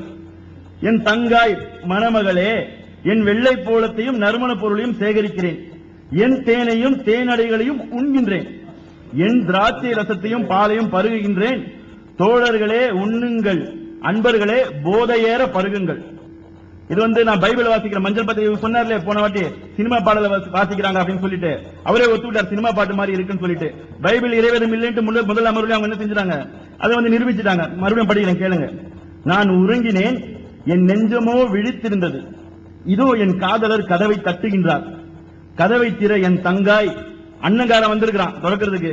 தங்கச்சி கூப்பிடுறான், என் அன்பே, வெண்புறாவே, நிறைய அழகே. இதெல்லாமே பைபிள் வாசனை. எதுவுமே நான் சொந்த கருத்து எதுவுமே திணிக்கல. பைபிள் கையில வச்சிருக்கேன், எடுத்தோம். என் தலை பனியால் நனைந்துள்ளது, என் தலைமயில் சுருள் இரவு தூறலால் ஈரமானது. என் ஆடையை களைந்து விட்டேன், மீண்டும் அதனை நான் உடுத்த வேண்டுமோ? என் கால்களை கழுவி உள்ளேன், மீண்டும் அவற்றை அழுக்குப்படுத்தவோ? என் காதலர் துளை வழியாக கையை விட்டார். கதவுன்னு சொல்லிட்டு என்ன செஞ்சிருக்காங்க, தமிழ்ல மொழிபெயர்த்திருக்காங்க. ஆங்கிலத்தில் கதவு இல்ல, அப்படி நேரடியாக கையை விட்டார்னு வருது. என் நெஞ்சமோ அவருக்காக துள்ளிற்று. எழுந்தேன் காதலருக்கு கதவு திறக்க. என் கையில் வெள்ளை போலம் வடிந்தது, என் விரல்களில் வெள்ளை போலம் சிந்திற்று, தாழ்பால் பிடிகளில் சிதறிற்று. இதை விட ஒரு கேவலமான, ஒரு அசிங்கமான ஒரு ஆபாச வர்ணனை உலக வரலாறு எந்த புத்தகத்திலும் இருக்காது. அப்படி இருந்தது என்று சொன்னால் அது மஞ்சள் பத்திரிகை என்று தான் சொல்வார்கள். Sexual things that mentioned in another book, the Song of Songs, chapter number 8. I don't know what to call it, the Song of Song or Song of Selection, I don't know. It's mentioned in Song of Songs, chapter 5, not 8. It says that, I'll read it. It says, I have entered my garden, O my sister, my bride. I have gathered myrrh with my balsam spice. I have gathered myrrh with the balsam spice. You know what myrrh is? This is a substance. This substance is, when you refer to the dictionary, it says some white substance that comes out, it's a sticky substance that comes out of a tree or on a tree. When you disturb it, I don't know what, you can easily identify what it is referring to. I have gathered my myrrh with my balsam spice. And it says, open for my sister, my darling, my dove, my flawless one. Now the brother is telling that, open it for my sister. And he says that I have already taken off my robe, meaning he's already naked. And it says, my head is drenched with dew. It continues, I don't have to go all the verses. We have the context here, we are not pulling the first one. And it says clearly that my lover thrust his hand through the hole. It says thrust his hand through the hole to do what? And what hole you are referring here? And my feelings were stirred for him. Because he thrust his hand through the hole, his feelings were stirred. Just see, these are the descriptions you are attributing to God. And my fingers flowed with the mirror and the handles of the lock. The mirror that I already referred, what it refers to, it's a whitey substance, sticky substance I said. It is on the hands and the lock. What lock you are referring here? And says, I opened for my beloved, my lover had already turned and gone away. She is now, like she hasn't have the entire, it was inside table, it was not complete. So now, she was so sad. She sees that the guy has already gone away. Meaning, maybe it was over for him. For her, it is not still over. TNTJ நண்பர் ஆபாச புத்தகத்திலிருந்து வெளியே வரலன்னு நினைக்கிறேன். அதனாலதான். Friends, it seems that our dear DNTJ brothers not coming out of that pornography books. ஏன்னா அதிலேயே அவங்களுடைய சிந்தை இருக்கிறது பார்க்கும்போது ரொம்ப கஷ்டமா இருக்கு. It's very bad that their thought is attached with that itself. அதுல தங்காயின்னு இருந்தது, தங்காய் அப்படின்னு இருந்தது, அதனால அது வந்து ரொம்ப ஆபாசம், அதுல வந்து மத்த இதெல்லாம் இருக்கு அப்படின்னு சொல்லி சொன்னார். It mentions about sisters, so it seems so it's more vulgar. என் தாயின் பிள்ளை அப்படிங்கிற ஒரு வேர்டு யூஸ் பண்ணிருக்கேங்க அந்த வசனத்துல. The word mentions about it's your son of my daughter. அதுல என்ன மீனிங்னா தாயுடைய சகோதரி, அந்த சகோதரன் இந்த மகன்களையும் தாயினுடைய சகோதரியுடைய மகளையும் நம்ம சொல்லுவோம் தங்காயின்னு சொல்லக்கூடிய விஷயம் தான் இது. நடைமுறையில் இருக்கிற விஷயம். We can call sister those who are the sister of our mother or the relations to our mother sister. இதை சம்பந்தச்சு நீங்க குர்ஆனுடைய 33 அத்தியாயத்துடைய 50ஆம் வசனத்தை நான் உங்களுக்கு வாசிச்சு காமிக்கிறேன். Yes, according to this, if I read Quran chapter Quran 33 verse 50.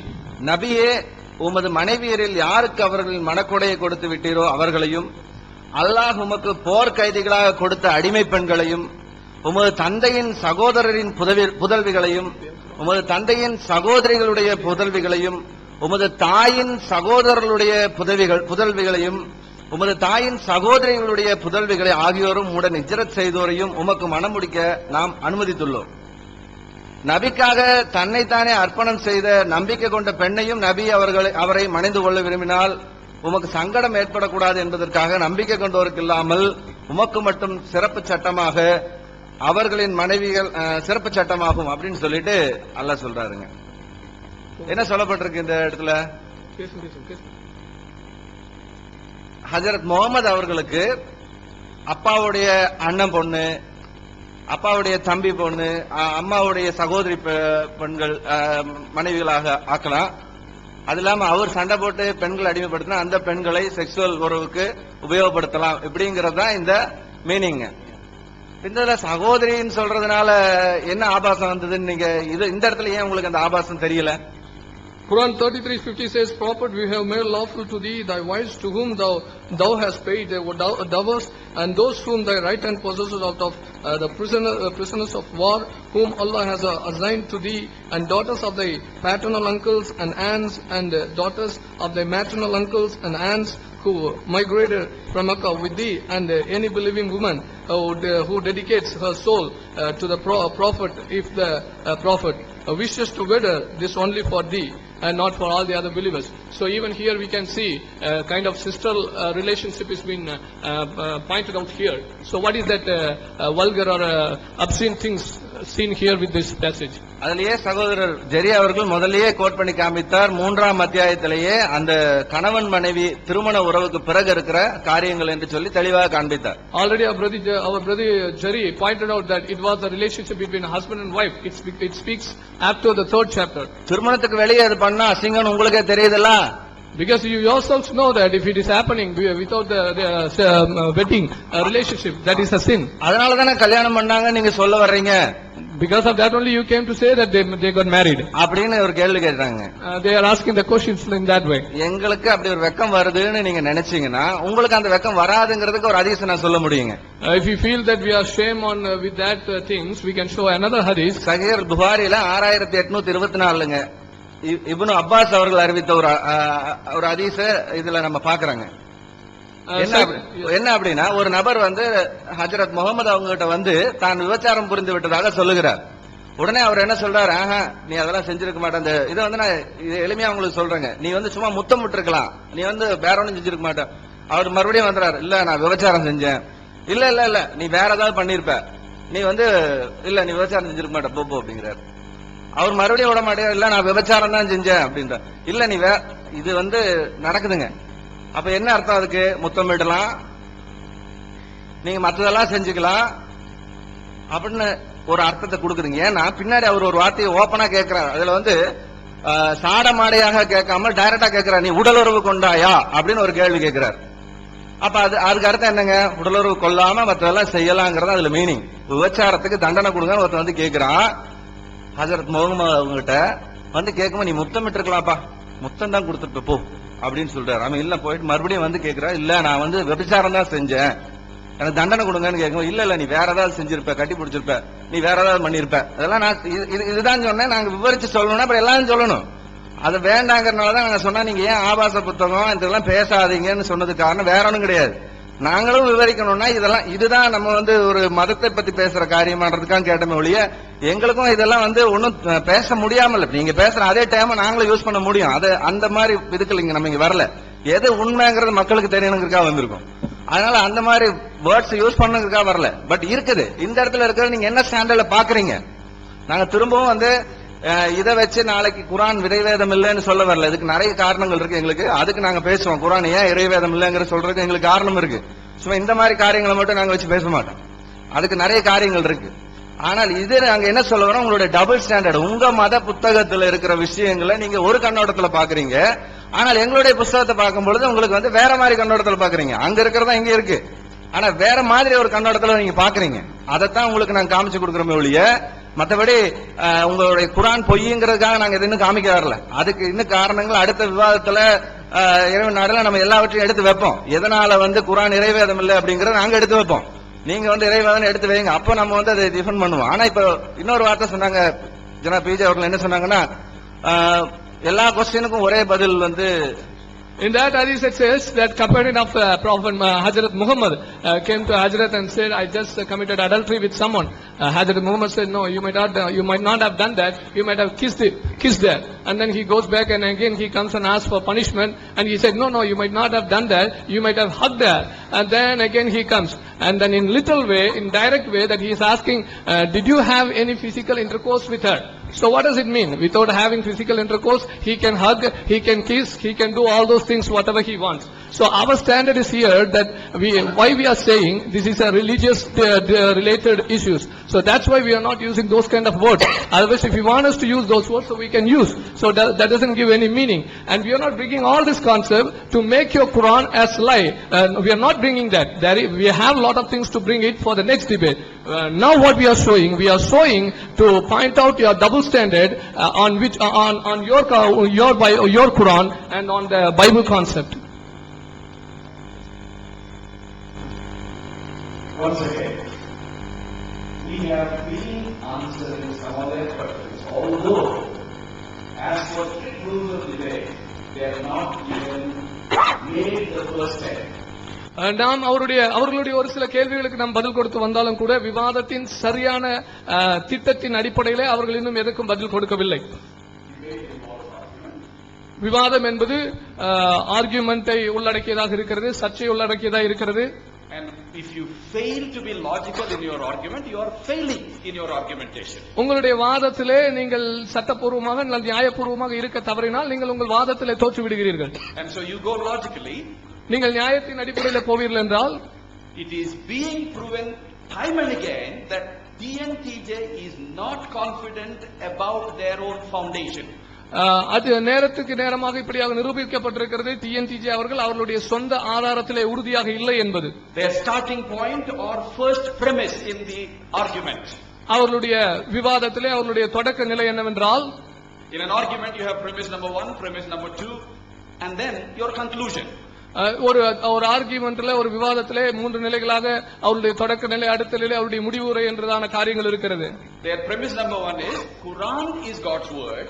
அவருடைய தொடக்க நிலை என்பது குர்ஆன் இறைவனுடைய வார்த்தை. Their premise number 2 is Quran says Bible is not God's word. அவருடைய இரண்டாவது நிலை என்பது குர்ஆன் சொல்லுகிறது வேதம் இறைவனுடைய வார்த்தை அல்ல, அல்லது பைபிள் இறைவனுடைய வார்த்தை. Therefore Bible is not God's word. அவர்களுடைய முடிவாக சொல்லுகிற காரியம் அதன் அடிப்படையிலே வேதாகமும் இறைவனுடைய வார்த்தை அல்ல என்பது. In an argument your conclusion conclusion is valid if you prove your premises. ஒரு விவாதத்திலே நீங்கள் உங்களுடைய எல்லா நிலைகளையும் சரியாய் நிரூபிப்பீர்கள் என்று சொன்னால் நீங்கள் முடிவாக கொடுக்கிற முடிவுரை அதை நியாயம் என்று ஏற்றுக்கொள்ளப்படும். We raised 15 questions to show that their premise number 1 starting point is invalid. அவர்களுடைய தொடக்க நிலையே ஆதாரமற்றதாக இருக்கிறது, அது நியாயமற்றதாக இருக்கிறது என்பதை சொல்வதற்கு நாம் 15 கேள்விகளை கேட்டோம். All 15 questions are hammering at their foundation. The building is toppling now. அவர்கள் கட்டி எழுப்புகிறதான அவருடைய பில்டிங் இடிக்கத்தக்கதாக அந்த 15 கேள்விகளை கேட்டோம், அதற்கு இன்னும் பதில் இல்லை. They have not done anything to firm up their own foundation.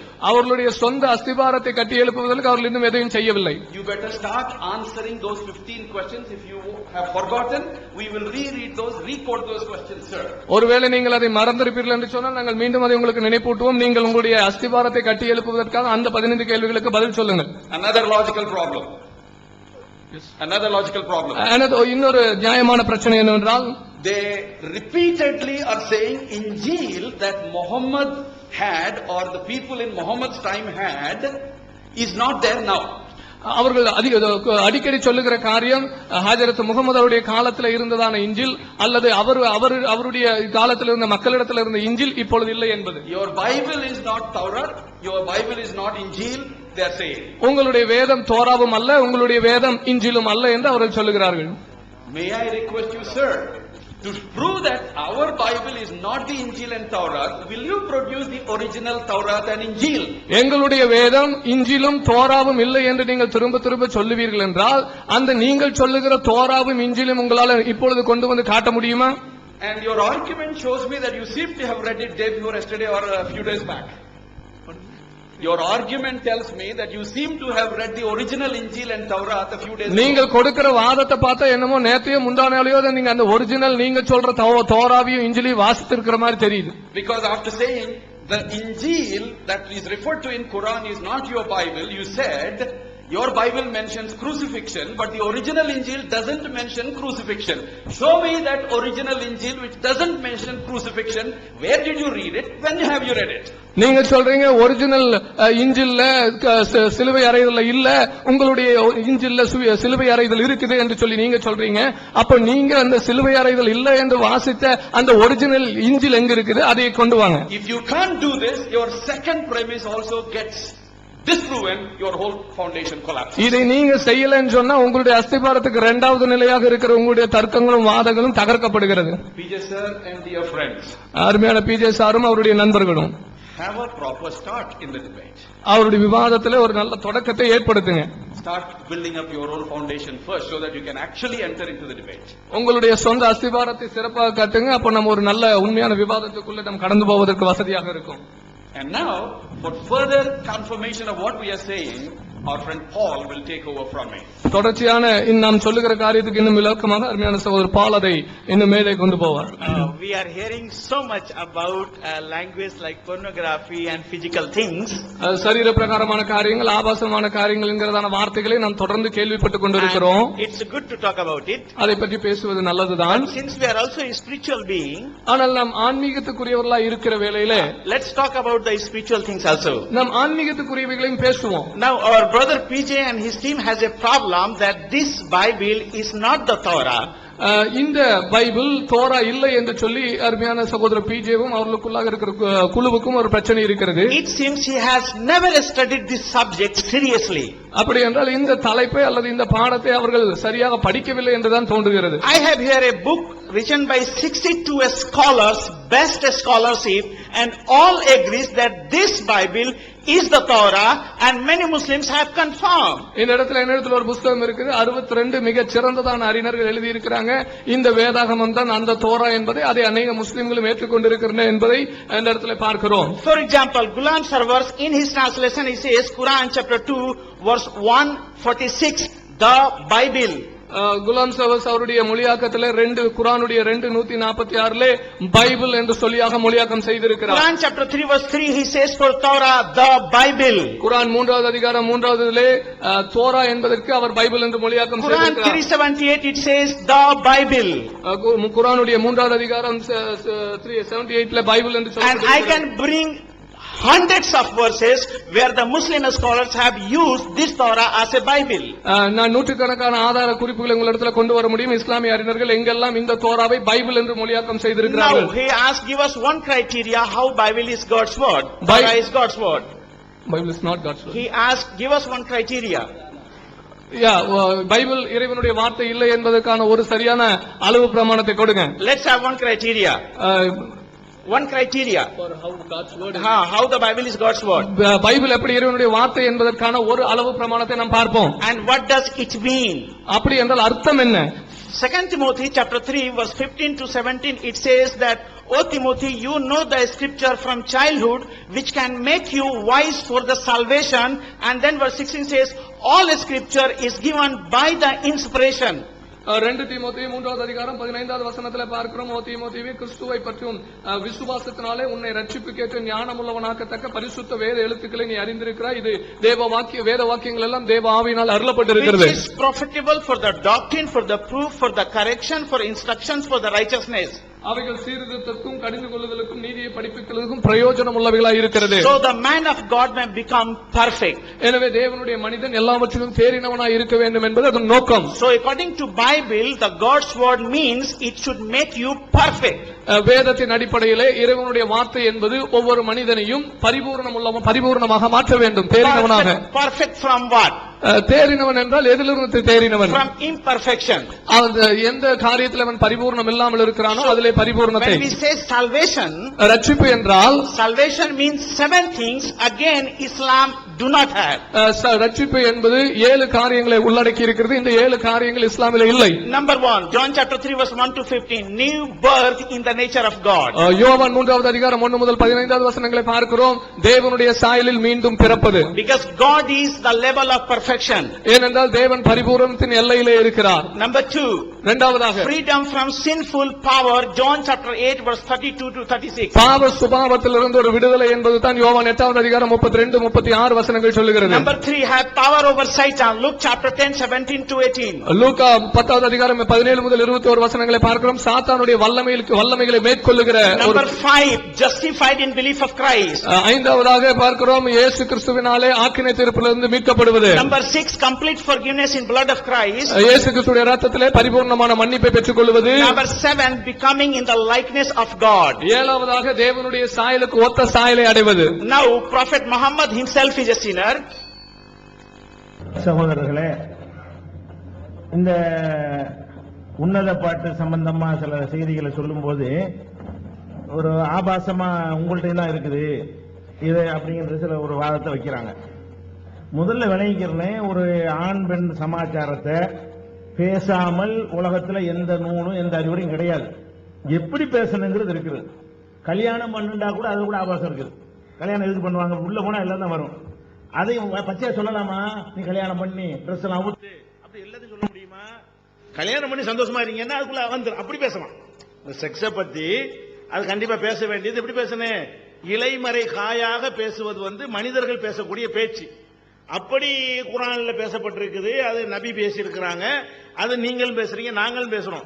இப்படி யாராவது பேசுவாங்களாங்கிறதா டாபிக். கைய விட்டேன், ஹோல்ல விட்டேன், ஓட்டையில் விட்டேன், வடிந்தது, இந்த மாதிரி யாராவது பேசுவாங்களா? இதுதான் டாபிக். இப்படி பேசுறது கேட்டோம்னா நீங்கள் தானே கல்யாணம் பண்ண சொன்னீங்க, நீங்கள் தானே அப்படின்னா கல்யாணம் பண்ணதுக்குள்ள அடங்கி இருக்குன்னா இது என்னங்க பேச்சு? இது நீங்க பேசலாம், நாங்க பேசலாங்க, இப்படி பேச இயலுமாங்க? இதுதான் டாபிக். இதுல என்ன சொல்றோம்னா, இதுக்கு பதில் சொல்றாங்க. என்ன பதில்?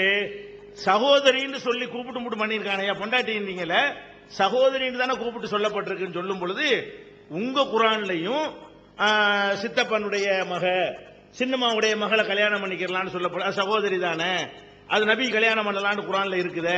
அப்ப உங்களுக்கு மட்டும் சகோதரின்னா பிரச்சனை இருக்க மாட்டேங்குது, நாங்க சகோதரின்னா பிரச்சனையான்னு கேட்கிறாங்க. சித்தப்பா மக சின்னம்மா மகளை கல்யாணம் பண்றது எங்களுக்கு மார்க்கத்துல கூடும், சகோதரி கிடையாது. அது கள்ளத்தனமா நாங்க செய்ய வேண்டியது இல்ல. நிறைய பேர் சித்தப்பா மகளை கல்யாணம் பண்ணிட்டு இருக்கோம், சின்னம்மா மகளை கல்யாணம் பண்ணிட்டு இருக்கிறோம். அது எங்க மார்க்கத்தில் எல்லாருக்கும் அனுமதிக்கப்பட்ட ஒரு விஷயம். அது ஆபாசமா அசிங்கமா கிடையாது. ஆனா இங்க சொல்ற என்ன தெரியுமா? அந்த சகோதரி சொல்லல, என் தாயின் மார்பில் வாய் வைத்து பால் குடித்த என் சகோதரனே. இவ எந்த மார்புல வாய வச்சு பால் குடிச்சாலோ அந்த மார்புல பால் குடிச்ச நீ சகோதரனா இருந்தா வேற நம்ம கட்டி பிடிக்கலாம், என்னன்னாலும் செய்யலாமே. இப்படி அப்ப கள்ள உறவு கள்ளத்தனமா செய்யறதுனால தான் பயப்படுறாங்க. பேச்சு என்னன்னு கேட்டா இது கள்ள உறவு தான் என்பதற்கு தான் ஆதாரம் காட்டனே தவிர இதுல சகோதரி சொல்லலாமாங்கிறதுக்கு நான் ஆதாரம் காட்டல. என்ன மேட்ரு, 2 பேர் இந்த மாதிரி அசிங்கமா நடந்து கொள்கிறார்கள். நடந்து கொள்ளும் அந்த அம்மா, அந்த பொம்பளை சொல்றா, என்ன சொல்றா, நம்ம 2 பேரும் அண்ணன் கூட பிறந்த அண்ணன் தங்கச்சியா இல்ல, அண்ணன் தங்கச்சியா இருந்தோன்னு வைங்க, நம்ம 2 பேரும் சேர்ந்து போனா கூட யாரும் கேள்வி கேட்க மாட்டாங்க, அண்ணனும் தங்கச்சியும் போறாங்க நினைச்சுக்கிருவாங்க. அப்படி இல்லாம போச்சு, ஒளிஞ்சு பண்ண வேண்டி இருக்குதே, ஓபனா பண்ண முடியலையேங்கிறது தான் அதுல உள்ள கான்செப்ட். நீங்க மொத்தமா படிச்சா தெரியும். அப்ப இது கள்ள உறவை சொல்லுதுங்கிற நான் நிரூபிச்சு இருக்கும் பொழுது திரும்ப நீ என்ன செய்றீங்க, அந்த டாபிக்கை விட்டுட்டு சகோதரன் சொல்லக்கூடாதா? அத பேச்சு கள்ள உறவா நிஜ உறவா? நிஜ உறவுல இதுக்கு பயப்படணும். கள்ள உறவு, கள்ள உறவை எதுக்கு இதை சொல்லணும்? இதுதான் எங்களுடைய கேள்வி.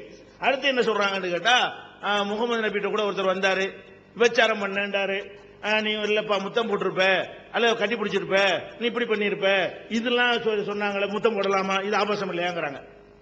ஏங்க, இது ஒருத்தர் விபச்சாரம் பண்ணனா இஸ்லாத்துல மரண தண்டனை கொடுக்கணும். ஒருத்தர் நான் விபச்சாரம் பண்ணிட்டேன்னு சொல்றாரு, மரண தண்டனை கொடுக்கறாங்க. சில பேர் என்ன செய்வாங்க, கட்டி பிடிக்கிற விபச்சாரம் நினைப்பாங்க. சில பேர் அசிங்கமா பேசுற கூட விபச்சாரம் நினைப்பாங்க. இவர் எதை கட்டிக்கிட்டு பிடிச்சிட்டு விபச்சாரம் பண்ணா நினைச்சு செத்து போயிடக்கூடாது, அதுக்காக வேண்டி அதை ஓப்பனா கேட்கறாங்க. நீதிமன்றத்தில் அப்படிதான் கேட்கணும். முகமது நபி மத குருவாக இதை கேட்கல, அவர் தான் ஜனாதிபதி, அவர் தான் சுப்ரீம் கோர்ட் ஜட்ஜி. குற்றத்துக்கு மரண தண்டனை கொடுக்கிற இடத்துல உட்கார்ந்துட்டு இருக்கிறாரு. அப்ப நீதிமன்றத்தில் கற்பழிப்பு வழக்கு போய் பாருங்க, கோர்ட்ல எப்படி கேட்பாண்டு. கற்பழிப்பு வழக்குல 2 பேரும் சேர்ந்து இருந்தவன கற்பழிப்பு மாட்டான், சேர்ந்து இருந்து பிடிச்சானா அங்க கேட்கலாம். விசாரணை மன்றத்தில் என்ன செய்வான், எல்லாத்தையுமே கேட்கணும். அந்த காரியம் வரைக்கும் நடந்துச்சான்னு சொன்னா தான் தண்டனை கொடுக்க முடியும். அப்ப முகமது நபி ஒரு சுப்ரீம் கோர்ட் ஜட்ஜாக இருந்து கொண்டு விபச்சார குற்றத்தை விசாரிக்கும் பொழுது அதோட என்ன செய்யறாங்க, அவரா வெளியே சொல்றாரு, நீ விபச்சாரம் நெசமா பண்ணியா, கட்டி பிடிச்சிட்டு விபச்சாரம் நினைக்கிறியா, முத்தம் கொடுத்துட்டு விபச்சாரம் நினைக்கிறியாப்பாங்கிறாங்க. அதுக்காக அது சரின்னு அர்த்தம் கிடையாது. அதுக்கு இந்த தண்டனை கொடுக்க முடியாது, உயிரை போக்குற தண்டனை கொடுக்க முடியாது. அது சின்ன தப்பு, விபச்சாரம் பண்றது பெரிய தப்பு. பெரிய தண்டனை கொடுக்கறக்கூடிய தப்பு செஞ்சாரா என்பதை விசாரிக்கிறது சொன்னதெல்லாம் இது கம்பேர் பண்றாங்க. உங்கள்ட்ட தான் ஆபாசம் இருக்குது, இது ஆபாசமா? இது இப்படி ஓப்பனா கோர்ட்ல கேட்கலாம், நாங்க கேட்கலாம், நீங்க கேட்கலாமே. ஒருத்தர் சொன்னா நீங்களே எல்லாம் எல்லாம் குடும்ப பஞ்சாயத்து வரும், கணவன் மனைவி பிரச்சனை. அப்ப கேட்போம், ஒண்ணுமே இல்ல, என்ன ஒண்ணுமே இல்லடா என்ன, இல்ல ஒண்ணுமே இல்லம்பாங்க. அதாங்க விவாகரத்து கேட்கறீங்களா, ஒண்ணுமே இல்லடா என்ன, அப்ப கேட்கணும். ஏன் அந்த இடத்துல கேட்கறதுக்குரிய ஒரு சபை. இது கள்ளத்தனமா ஒளிஞ்சுக்கிட்டு போய் இந்த மாதிரி ஓட்ட வழியா கையை விடுறாங்க, எப்படி இது? இதுக்கு பொருத்தி காட்டவே முடியாது. அடுத்து என்னன்னு கேட்டா, அடுத்து விவாதம். விவாதத்துக்கு இலக்கண பழையபடி விவாதம் அப்படி இருக்கணும். நீ பாக்குற எல்லாருக்கும் தெரியும் நாங்க என்ன கேட்கறோம், நீங்க என்ன சொல்லிட்டு இருக்கீங்க. உருக்கு இருக்கிற நேரத்தை நல்லா பயன்படுத்துறீங்களா இல்லையா? நம்மள ஆன்மீக சபையில் இருக்கிற வாஸ்தவம் தான். ஆன்மீக சபையில இருந்தாலும் இது விவாதம் நடந்து கொண்டிருக்கு. நீங்க சொல்றது சரியா, நாங்க சொல்றது சரியா? அப்ப உடைச்சு தான் பேச வேண்டிய, இட்டு கட்டி சொன்னா கேளுங்க.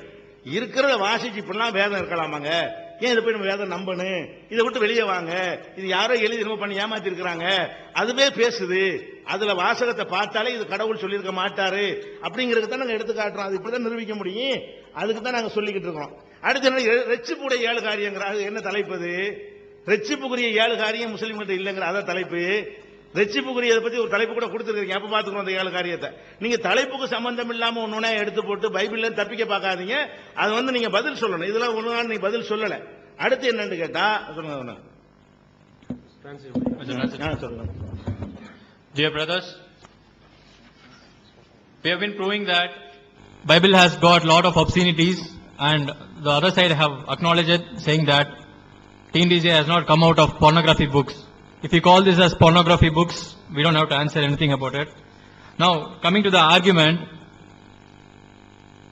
whenever we quote any obscenity from Bible, they are quoting few verses from the Quran and Hadith, saying that this speaks about marriage.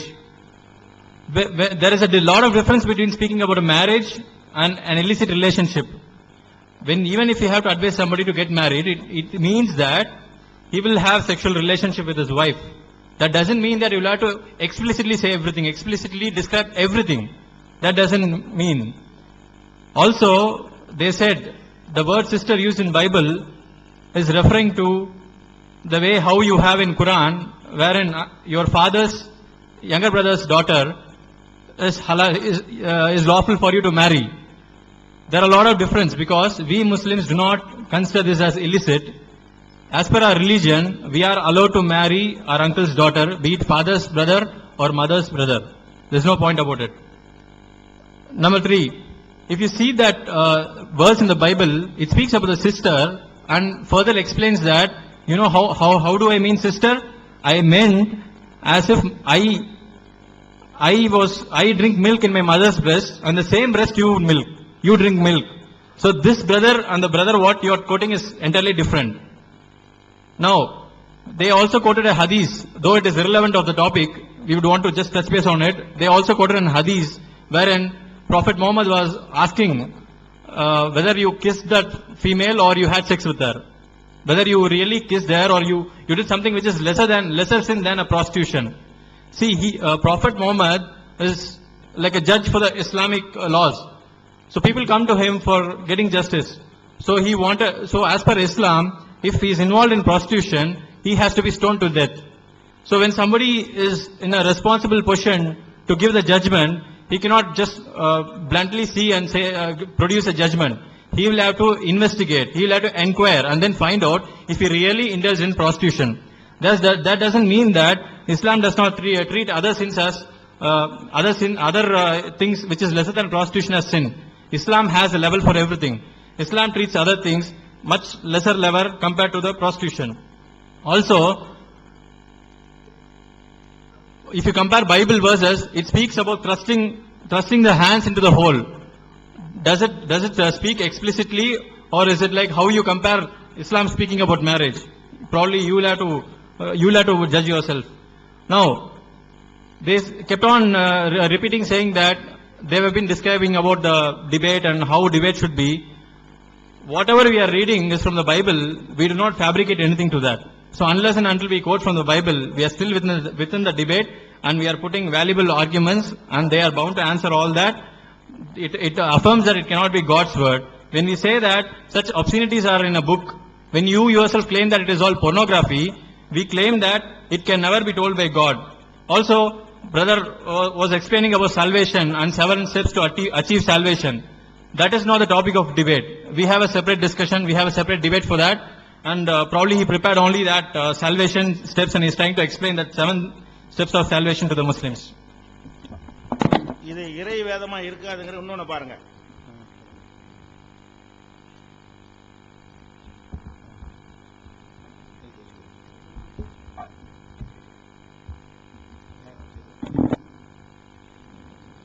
அன்பிற்குரிய சகோதரர்களே, பைபிளில் உள்ள ஆபாசங்களை நாம பட்டியல் போட்டுக் கொண்டிருக்கின்றோம்.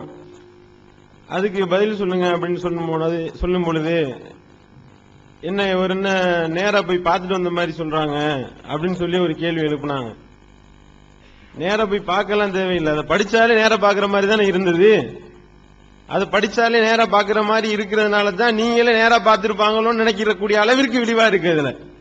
அப்படின்னும் பொழுது அதுக்கு என்ன இது இறைவனுடைய வேதமாக இருக்க முடியாது அப்படின்றதற்கு இதெல்லாம் ஆதாரங்கள்.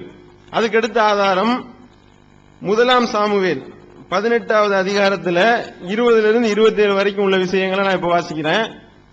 அதாவது சவுல் என்ற ஒரு மன்னன் தாவீது என்பவருக்கு தன்னுடைய மகளை கல்யாணம் முடிச்சு கொடுத்து அதன் மூலமா கல்யாணம் பண்ணி தர்றேன்னு சொல்லி அவனை கொல்லணும்னு ஐடியா பண்றாரு.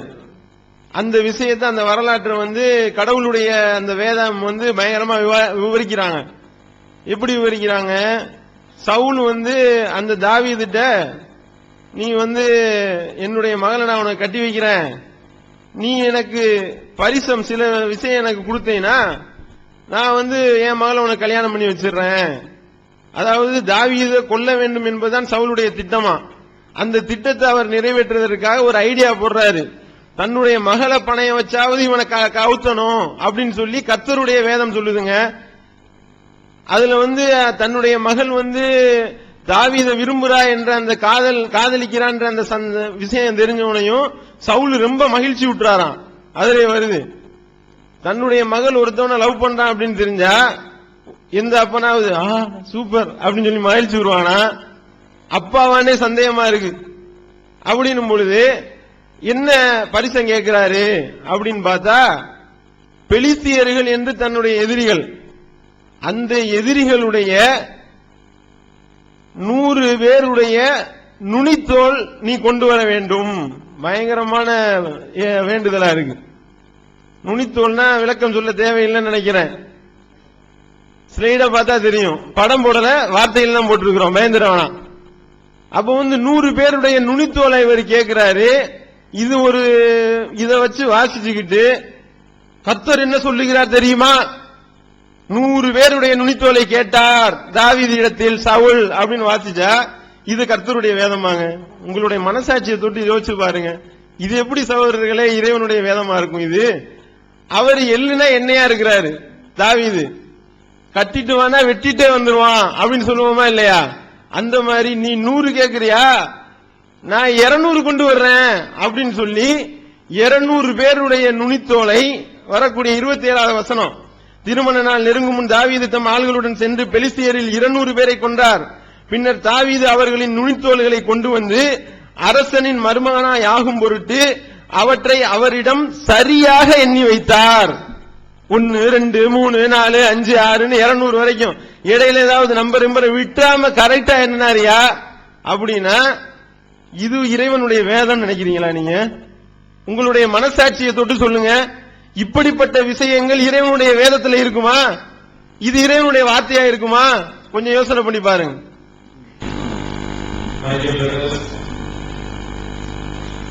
The opposition side, they said that when we claim that the Bible is not the word of God because of its qualities which are attributed to God, that we don't say that these can be attributed to God, and because of that the Bible is not the word of God. They started saying that you are so like giving all the 6 descriptions, and you are saying as if you have seen a film, or your vision is described as a film. See, whatever we are reading is from the book, from this Bible. We are reading, we are not seeing any films, we are reading because it is like that. The descriptions are given like that as if you are seeing it. That's what the description is. And with that, we also have one more verse like that, 1 Samuel chapter 18, you read from verse 20 to 24. And we have a slide here, you can see that here King Saul, he wants to give his daughter to King David, and he likes that so that he can kill him. So that's a different purpose. That he wanted to kill David, so he wanted him to marry his own daughter. And any father thinks like that, so that he can go and get killed in the hands of Philistines. And moreover, he wanted his daughter to love him, or he to love her as love his own daughter. First of all, no common father will think like that. And you know what is the bridal money for that? The bridal money is 204 seats. You know what 14 seats? When you do the circumcision, you go the extra part outside, which is silly thing. I mean, you practically do it. That's a good for it. It will be useful for you. You can use it for the bridal money. You can do it in your marriage. See, 4 seats of bridal money, and King David goes to Philistine, and he kills all 200 people. He kills. He gets that foreskins to him, to King Saul, and he gives them in full count, like 1, 2, 3, 4. He counted 200 foreskins. Can you imagine God speaking like this? That Saul, he wanted his daughter to get married to King David, and for the bridal money, I asked for 200 foreskins. He went and killed all Philistines, got the 200 foreskins, and he gave all them in full count. Can you believe this can be described from God's mouth, or it is inspired by God? With this we have proven once again that Bible is not the word of God. The description given here is so filthy. It's a description when as a God he cannot give or inspire to the people, to the humankind. What do you want? There is no teaching here. Bible with this we have proven that Bible is not the word of God. And this foreskins about this is another addition to whatever the obscenities that we have shown already. It's another one more addition for it. And அப்ப ஒருத்தனுடைய ஒரு ஆண் உறுப்பை 200 வெட்டிட்டு வாங்க முடியல, 200 வெட்டிட்டு வாங்குறாரா? இது எப்படி நடக்குமா? ஒரு செத்து போன ஆளுடைய போய் வெட்டலாமா? அதை போய் ஒரு இறந்தவுடைய பாடியை சிலைக்க கூடாதுலாம் இருக்குது. தாவீது மாதிரி ஒரு நல்ல மனுஷன் போய் இப்படி செய்வார்னு வருமா? இது யாரோ இட்டு கட்டிருக்கான்னு பார்த்தாலே தெரியுதா இல்லையா? யாரோ பார்த்து நுழைச்சிருக்கிறாங்க, நல்லா பார்த்தாலே தெரியுது. அப்ப இந்த வாதத்தை நீ கவனித்து வந்தீர்களே, ஆனால் அடுத்த தடவை உங்க சொல்லுவாங்க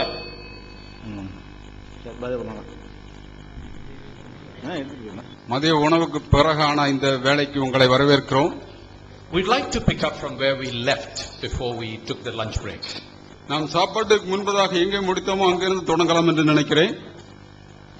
We have been following the whole flow of the argument very closely.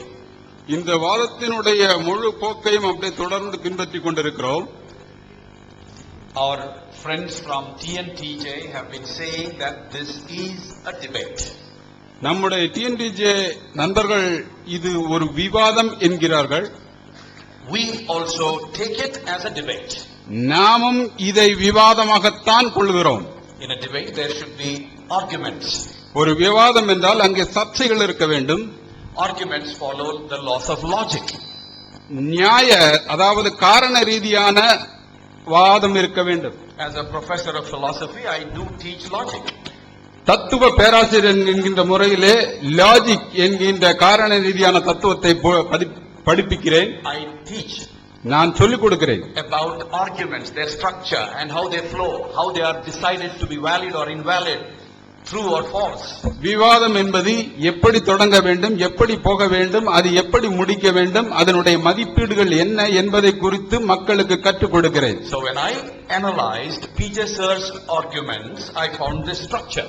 நான் PJ சாருடைய இந்த விவாதத்தை பார்க்கும் பொழுது இந்த அமைப்பு எப்படி இருக்கிறது என்று நோக்கி பார்க்கிறேன். Their premise number 1 is that Quran is God's word.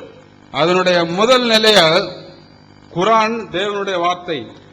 Second premise is Quran says Bible is not God's word. இரண்டாவது நிலை குர்ஆன் சொல்லுகிறது வேதாகமம் தேவனுடைய வார்த்தை அல்ல.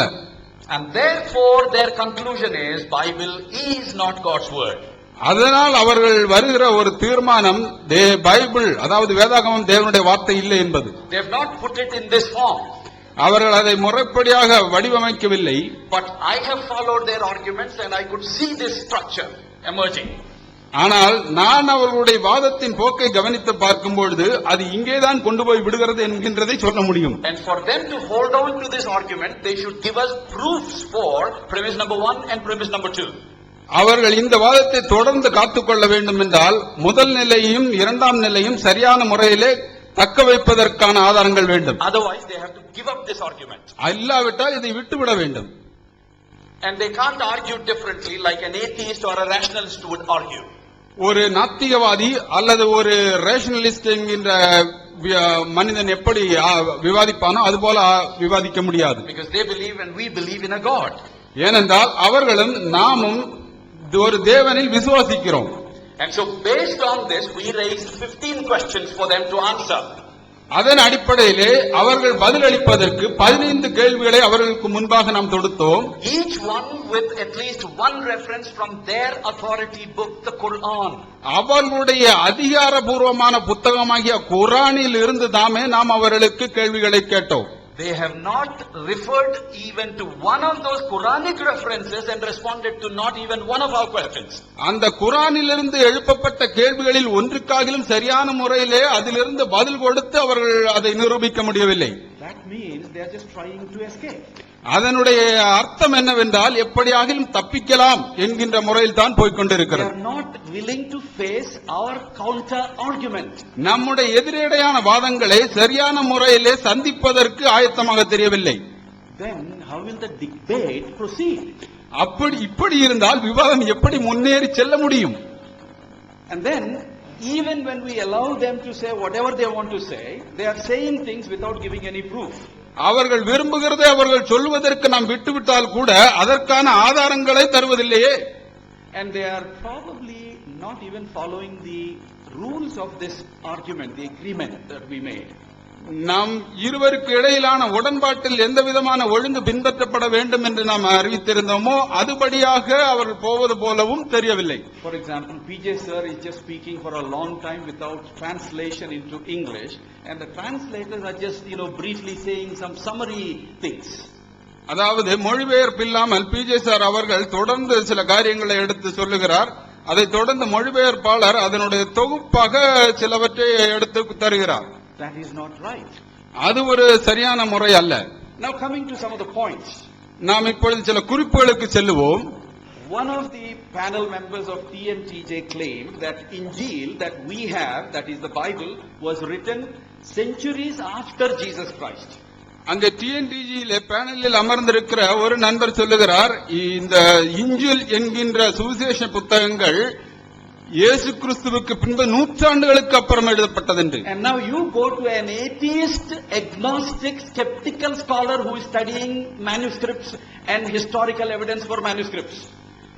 அதாவது தேவனை நம்பாத, தேவனுக்கு எதிரடையான, கடவுளை பற்றி நம்பிக்கையற்ற எந்த ஒரு ஞானியினிடத்திலும் அறிவு சார்ந்த மனிதனிடத்திலும் போய் இந்த வரலாற்று ஆதாரங்கள், வேத ஆதாரங்களை குறித்த கேள்விகளை நீங்கள் வைப்பீர்களானால் they will tell you this is terribly wrong. அவர்கள் நிச்சயமாக சொல்வார்கள், Allahu